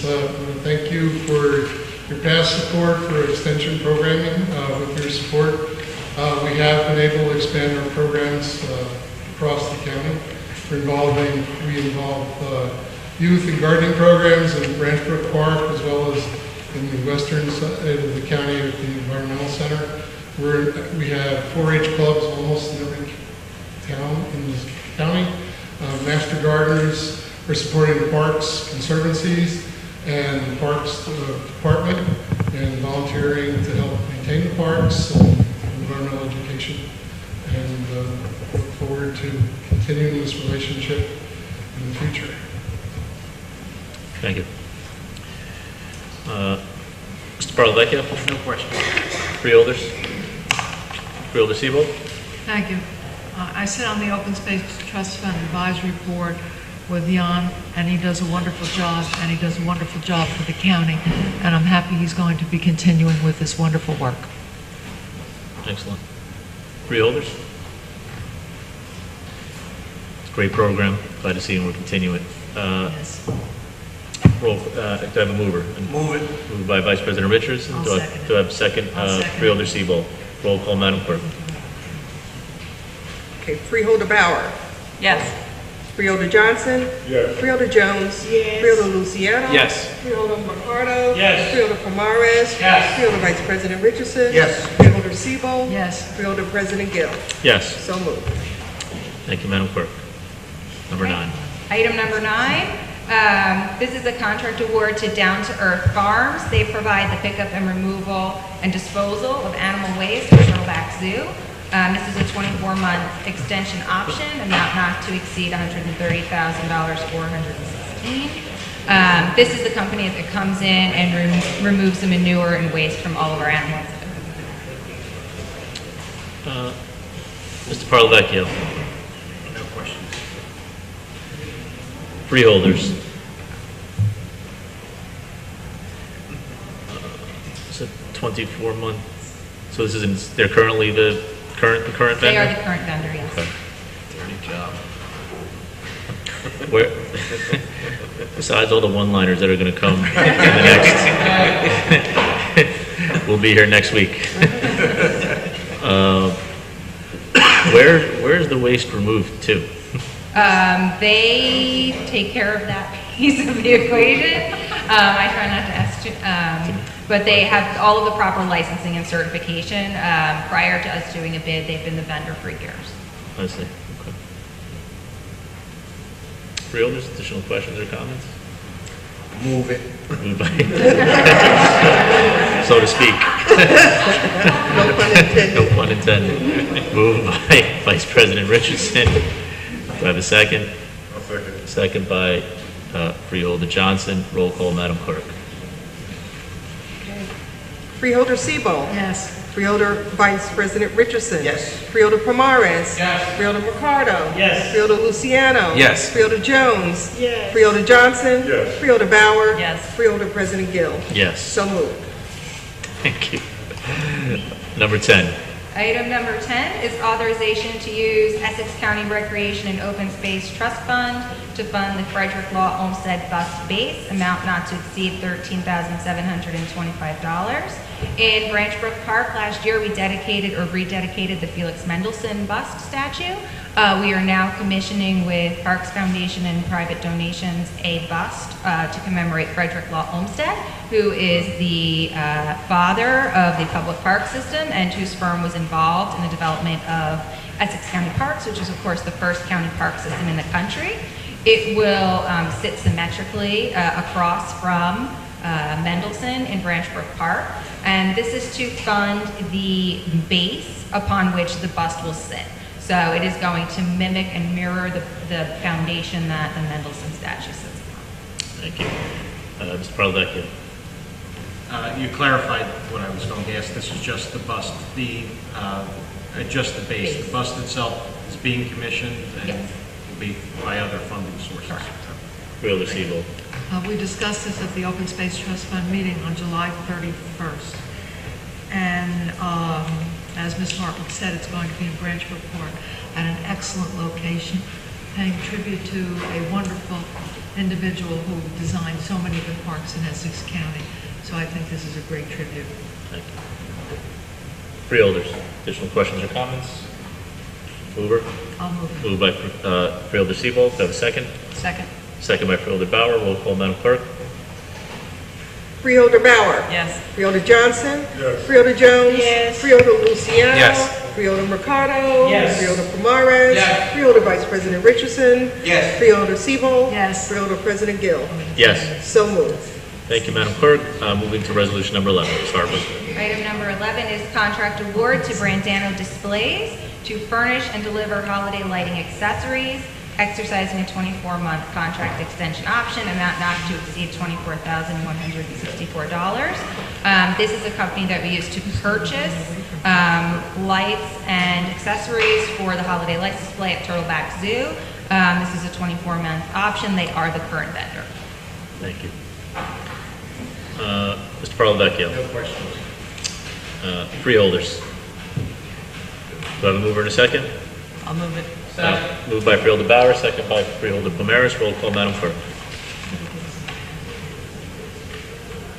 Okay. Freeholder Siebel. Yes. Yes.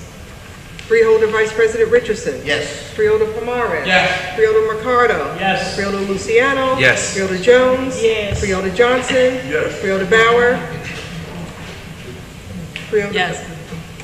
Freeholder President Gill. Yes. So moved. I think we have to separate these. Thank you. It's bothered me, so I'm not taking time. Thank you, Madam Clerk. We're going to skip to resolution number 18, which I believe is the last from the department. So moving to 18, Ms. Hartwick.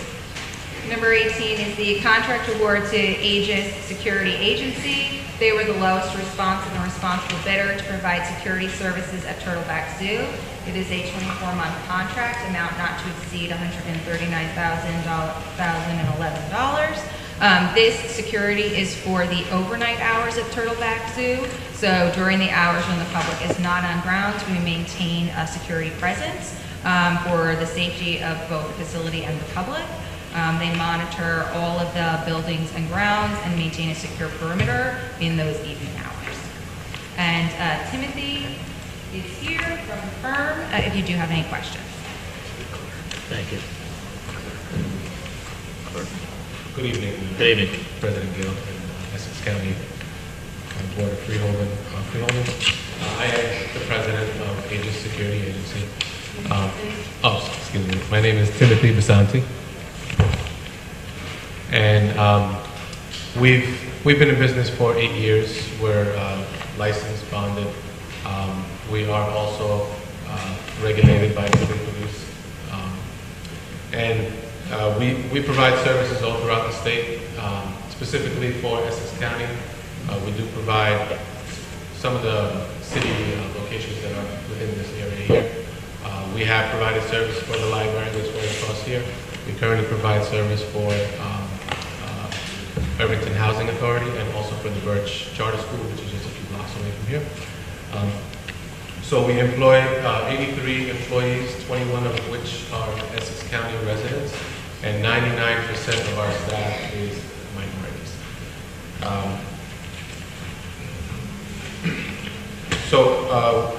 We provide a range of city buildings and city-type work. We are happy to be part of the Turtleback Zoo and providing services there as well. And we are a small business enterprise. Thank you. Mr. Parlavecchia. Thank you. I think my question is for Ms. Hartwick. backup information said this contract is being paid for from trust funding. Didn't say which one. The beautification fund, which is the fee collected at the gates at the complex. Thank you.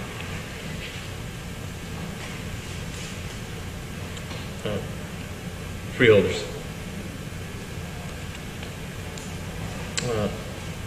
We can start with what type of services is the firm providing that can't be provided by our sheriff's department? The sheriff's department maintains a patrol outside of the complex itself. This security firm actually has access to the exhibits and training with our zoo staff to monitor specific life safety equipment that needs to be maintained throughout the evening hours. So if, for example, power is lost to a building, the security firm is trained to call the appropriate zoo staff so that they can bring in the appropriate staff to maintain the life equipment. And how many roughly personnel from this company? We have 2 shifts, 7 days a week. Employees. For the week totally, we will have 4 employees that will be working. It's 1 per shift. The hours are from 4 in the afternoon until 7 in the morning. So there will be 2 guards for that entire period. 7 days a week. Real, there's additional questions or comments? Do I have a mover and a second? I'll move it. Moved by Freeholder Placebo. Second. Second by Vice President Richardson. Roll call, Madam Clerk. Freeholder Bauer. Yes. Freeholder Johnson. Yes. Freeholder Jones. Yes. Freeholder Luciano. Yes. Freeholder Mercado. Yes. Freeholder Pomares. Yes. Freeholder Vice President Richardson. Yes. Freeholder Siebel. Yes. Freeholder President Gill. Yes. So moved. Thank you, Madam Clerk. We're going to move to resolutions 12. Thank you. Resolutions 12 through 13, Department of Public Works. We can read them into record at a later time. Mr. Jackson.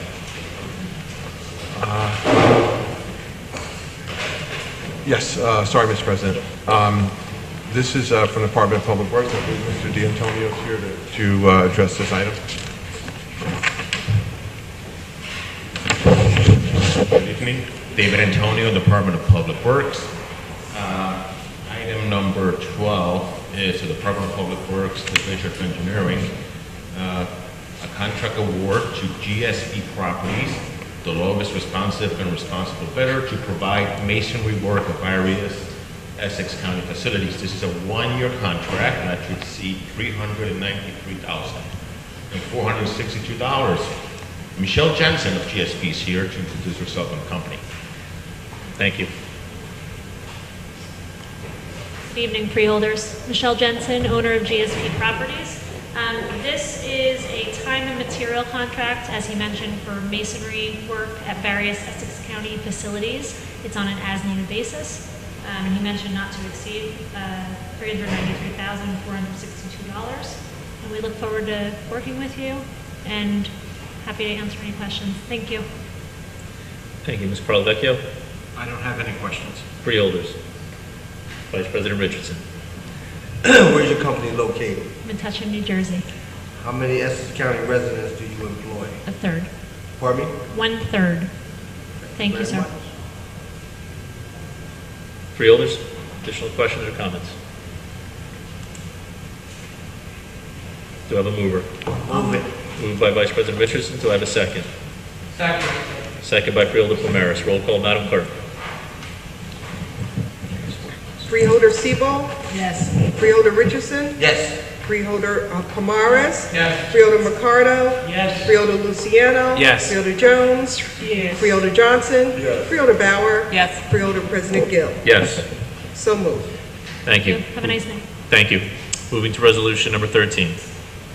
Resolution. No, we're good. I said 12 and 13. Yes, you did. Yep, okay. You did. Resolution number 13, the Department of Public Works seeks a resolution of support to submit an application to the state of New Jersey for the 2018 Transportation Alternatives Program.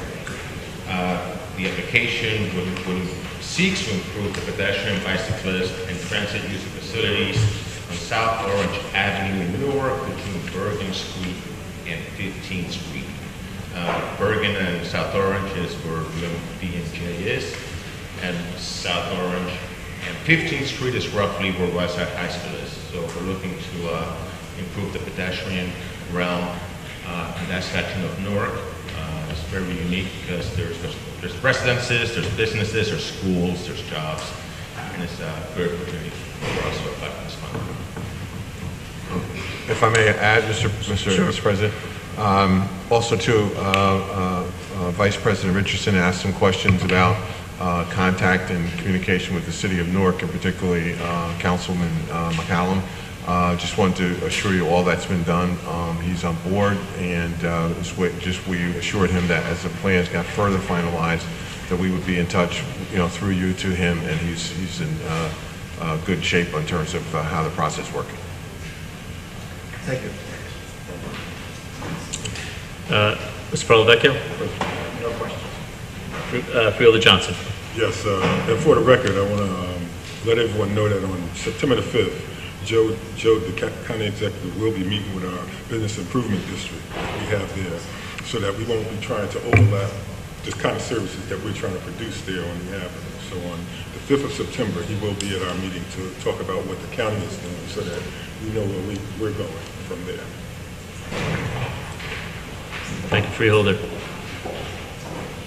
Freeholder's additional questions or comments? Freeholder Bauer. If I may.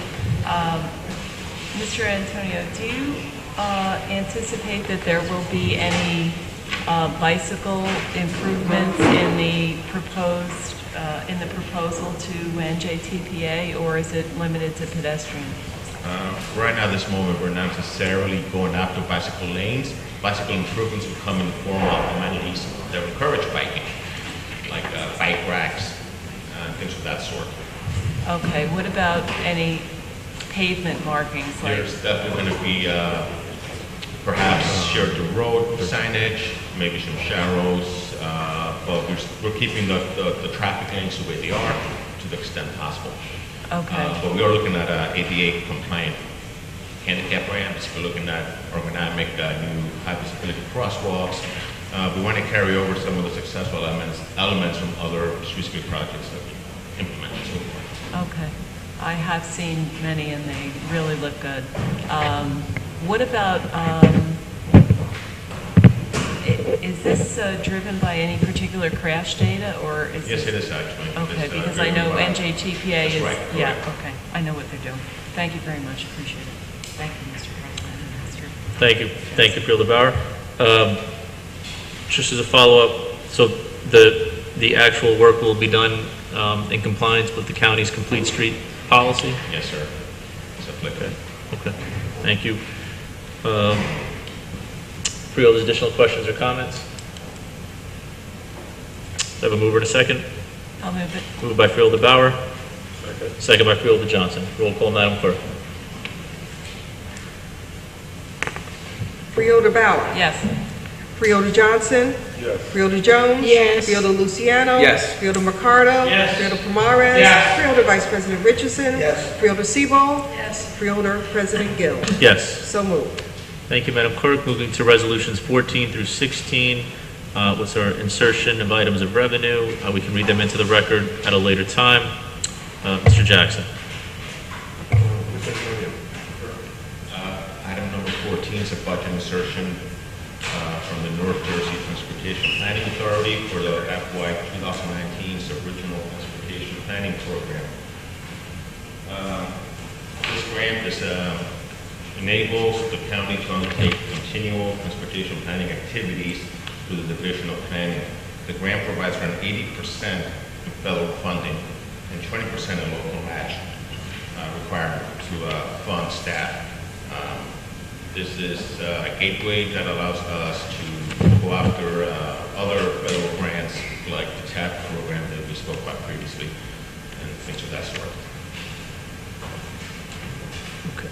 Mr. Pallavecchio? No questions. Freeholders? Do I have a mover and a second? Moved by Freeholder Jones. Second. Second by Freeholder Bauer. Roll call, Madam Clerk. Freeholder Sebo. Yes. Freeholder Vice President Richardson. Yes. Freeholder Pomares. Yes. Freeholder Mercado. Yes. Freeholder Luciano. Yes. Freeholder Jones. Yes. Freeholder Johnson. Yes. Freeholder Bauer. Yes. Freeholder President Gill. Yes. So moved. Thank you. Resolution number 15, Mr. Jackson. Mr. President, Mr. Woods is here from the Division of Community Action to present this item. Mr. Woods. Freeholder President Gill, distinguished freeholders, my name is Michael Woods. I'm a grants analyst for Division of Community Action here on behalf of Director Brown. This item is for competition in which we apply for every single year to the United States Department of Housing and Urban Development for planning activities in relation to our implementation of housing and services for the needs of those who are homeless. This year we were awarded through that competition a grant in the amount of $274,924 for planning costs. That provides staff support for this activity. Funding will be include units for coordination activities, project evaluation, project monitoring, participating in the consolidated plan, and all of the other homeless assistance program application activities. In addition, we also do the point-in-time count for the county at large, and we also do our Homeless Connect Day for the county. Thank you. Mr. Pralovecchio? No questions. Freeholders. Do a mover and a second? Move it. Moved by Vice President Richardson, second by Freeholder Mercado. Roll call, Madam Clerk. Freeholder Sebo. Yes. Freeholder Vice President Richardson. Yes. Freeholder Pomares. Yes. Freeholder Mercado. Yes. Freeholder Luciano. Yes. Freeholder Jones. Yes. Freeholder Johnson. Yes. Freeholder Bauer. Yes. Freeholder President Gill. Yes. Moving to resolution number 16. Thank you. Mr. President, this is a budget insertion item in the amount of $276,783. This is for County Environmental Health Act funding. This provides for environmental health services in the areas of solid waste and right-to-know inspections, and is involved with controlling air, water, noise, and pesticide pollution control. It also supports our hazmat response program. Thank you. Mr. Pralovecchio? No questions. Freeholders. Do we have a mover and a second? I'll move it. Moved by Freeholder Bauer, I'll second. second by Freeholder Jones. Roll call, Madam Clerk. Freeholder Bauer. Yes. Freeholder Johnson. Yes. Freeholder Jones. Yes. Freeholder Luciano. Yes. Freeholder Mercado. Yes. Freeholder Pomares. Yes. Freeholder Vice President Richardson. Yes. Freeholder Sebo. Yes. Freeholder President Gill. Yes. So moved. Moving to resolution number 17, which we can read into the record at a later time. Mr. Jackson. Mr. President, this is an acceptance letter. We have received the grant and dispersed the funds. The State Governor's Council requires us to, the board, by resolution to accept the agreement, and this will do so. Again, the amount was $815,833. This agreement, if you will vote to do so, will be from July 1/18 through 6/30/19. Thank you, Mr. Jackson. Mr. Pralovecchio? No questions. Freeholders? Just through you, Mr. Jackson. So this this ratifies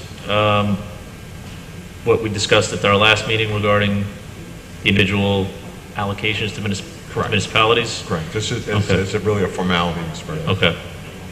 So just for the record, this still does not include the city of Newark? Correct. And Essex Fells. And Essex Fells. Okay. Disappointed again that the city of Newark will not be participating, and hoping we will get there. Freeholders, additional questions or comments? Do you have a mover and a second? I'll move it. Moved by Freeholder Bauer, second by Freeholder Pomares. Roll call, Madam Clerk. Freeholder Sebo. Yes. Freeholder Vice President Richardson. Yes. Freeholder Pomares. Yes. Freeholder Mercado. Yes. Freeholder Luciano. Yes. Freeholder Jones. Yes. Freeholder Johnson. Yes. Freeholder Bauer. Yes. Freeholder President Gill. Yes. Thank you, Madam Clerk. Moving to resolution number 19, please read it. Resolution 19, resolution ceremoniously naming the flamingo exhibit at Essex County Turtleback Zoo as the Drill Family Flamingo exhibit at the Essex County Turtleback Zoo in honor of the Drill family. Mr. Jackson. Mr. President, the late founder of Drill Construction, Richard Drill, was one of the original partners and founders of the company. He was very involved with the original construction of the zoo. The Jewel Construction Company has had 8 decades and 3 generations of construction experience. Current chairman has been with the business since 1956. Lawrence Drill has since 1986 served as president, and their involvement with so many of the exhibits and construction at the zoo and contributions to the zoo, the administration felt that this would be an appropriate tribute, and it's a grand opening of the flamingo exhibit at the zoo on schedule for August 29th, where we would do the ceremonious naming of the exhibit. Thank you, Mr. Jackson. Mr. Polavecchio? Freeholder Siebel?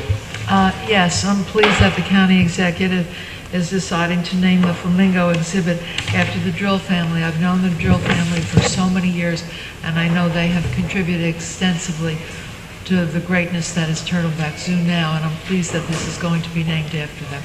So I'd like to make a motion in support of it. Thank you. We have a mover. Do we have a second? Second.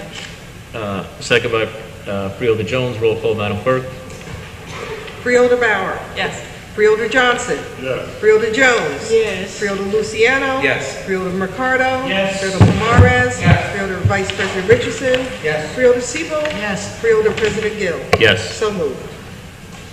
Thank you, Madam Clerk. Moving to resolutions 20 through 28, 20 through 27, which are commendations in memoriam.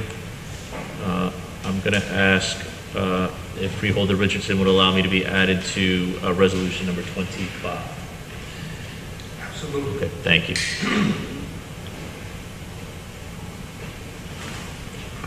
I'll move it. Okay, we'll read them, and thank you, Madam Clerk. We'll read 20 through 27 into the record at a later time. We have a mover in Freeholder Siebel. Do I have a second? Second. Second by Vice President Richardson. Roll call, Madam Clerk. Freeholder Siebel. Yes. Freeholder Vice President Richardson. Yes. Freeholder Pomares. Yes. Freeholder Mercado. Yes. Freeholder Luciano. Yes. Freeholder Jones. Freeholder Yes. Johnson. Yes. Freeholder Bauer. Yes. Freeholder President Gill. Yes. So moved. Thank you, Madam Clerk. Moving to resolution number 28, which is sponsored by Freeholder Bauer. Madam Clerk.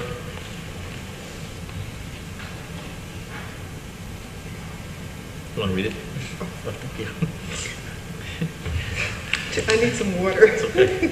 Resolution 28, resolution requesting gubernatorial veto of Senate Bill number 2662, responsibility for remediation of home heating oil leaks and spills for the homeowner-owned oil tanks, sponsored by Freeholder Bauer. Thank you, Freeholder Bauer. Thank you, Mr. President.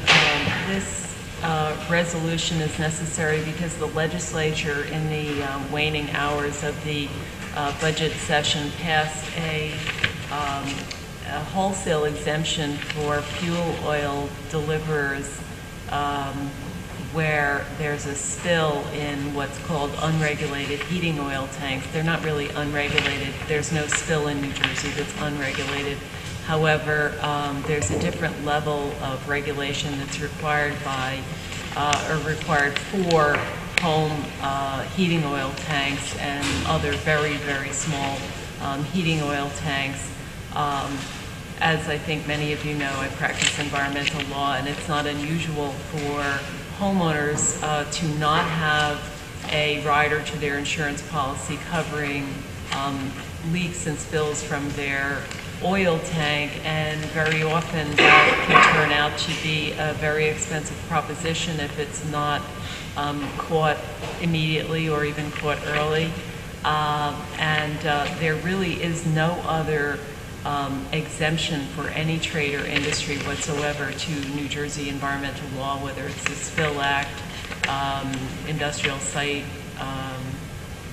Recovery Act, common law, any act whatsoever. And I'm not sure what motivated the legislature to grant this exemption.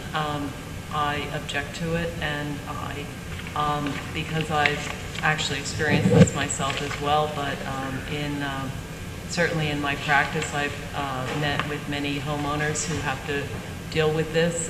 In fact, in Maplewood, I had a client where the cost of the cleanup exceeded the cost of the home and property. It was a total loss. So I know from personal and professional experience that these businesses are more able to procure insurance and more able to respond appropriately to these spills, to get them cleaned up immediately, and to bear the cost of cleanup in terms of risk adjustment. It does not seem to me that this should be on the homeowners, and that's really what this bill does. I did reach out as Freeholder Maris asked me to actually my legislator, John McKeon, to explain this. He was the chairman of the Assembly Environment Committee for many years before Assemblywoman Gray Spencer took it over, and he actually had no explanation for this. So I thought that we should go ahead and pass it. I think you all may remember that this was on for about a month ago, and I pulled it back. But the summer is waning. The governor has to make a decision. The governor has made some other decisions on environmental bills. I'm only aware of 2 remaining. This is one of them on his desk, and I would ask for your support. Thank you, Freeholder. Vice President Richardson. Through you, Mr. President, I'd like to co-sponsor. You can certainly add my name to it. I would be very honored to do that. I would like to have my name added also. Okay. Thank you very much. Okay. No objection from Freeholder Palmaris. Well, I'd also like to be included with that. I regrettably know people who have been victims of spills and stuff like that. In addition to the cost, there's a tremendous inconvenience to families who have to be relocated during times. In one particular case, there was someone with children, and the amount of inconvenience, of course, is considerable, to say the least. That would be an understatement. And truly, their cleanup was not quite documented. And so I'd be honored to sponsor this with you, Freeholder, and I applaud you for bringing this to the table so that homeowners don't have to endure this kind of a situation without being pushed. Thank you, Freeholder Palmaris. Freeholder Bauer, thank you for your effort on this resolution. Review the legislation and the research around it. I couldn't agree with you more about the bill, both as a constituent and as the board president, as an individual. I weighed in with our governor and his administration to let him know how I personally felt about it, and I've yet in talking to members of the legislature to understand the genesis, and and that's a different conversation, but I have not been able to find an answer. So I wholeheartedly support this resolution. So, Freeholder, there's any additional questions or comments? Yes, I would like to be acclamation. I think it's going to be by acclamation. I'm going to say moved by Freeholder Bauer. Yes. Okay, and second by Freeholder Siebold. Roll call, Madam Clerk. Freeholder Bauer. Yes. Freeholder Siebold. Yes. Freeholder Johnson. Yes. Freeholder Jones. Yes. Freeholder Luciano. Yes. Freeholder Mercado. Yes. Freeholder Palmaris. Yes. Freeholder Vice President Richardson. Yes. Freeholder President Gill. Yes. So moved. Thank you, Madam Clerk. Thank you, Freeholder Bauer. Reports of board committees, legislative reports, written communication, unfinished business, new business, public comment.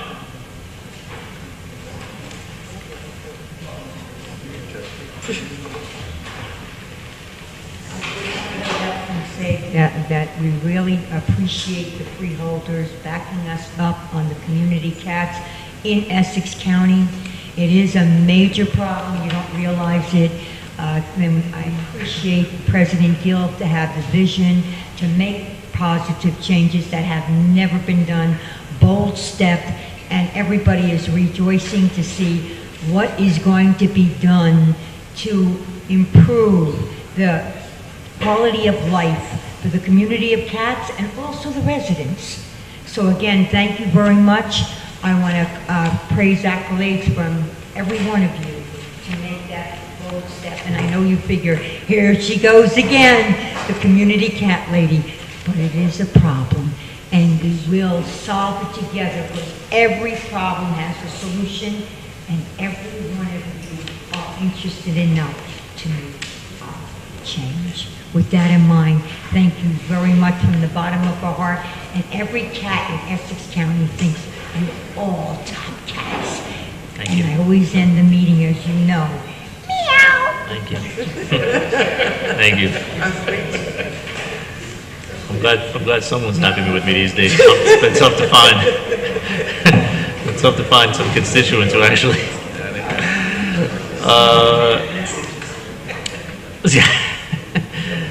Freeholder comment session.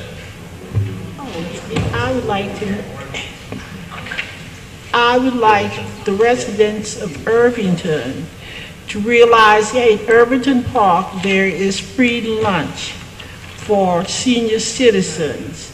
And if you need some form of transportation, you can call the senior citizen department and to make sure the county will send buses into the community to pick you up. So I'm asking you, please, it's a service that is very important instead of staying home, and especially if you are, I'm speaking to the public, or senior citizens sitting home, come out and enjoy others who are at the center, and the food is really good, and I appreciate Irvington residents will really come out and enjoy the service that is rendered by the county. Thank you so much. Thank you, Freeholder Jones. Additional Freeholder comments? Just one quick comment. Vice President Richardson and I met with some of our constituents earlier before this meeting at their request regarding the ICE issue and its contract. In that meeting, we were both very clear that we don't speak for the entire board. And we encouraged the folks that we met with and the constituents that we met with to reach out to all of our freeholders and speak with each of them individually as well. So wanted to put that a comment on the record to make clear to my colleagues that if there's any concerns and or issues, please don't hesitate to bring them to my attention, and also to let you know that although we had a very robust debate with some of our constituents, we also did not want to presuppose that we were speaking on behalf of the entire board either. So look out for potential outreach from some very passionate constituents that we have around this issue. Is any other additional freeholder comment? Do I have a motion to adjourn? Move it. Meeting adjourned.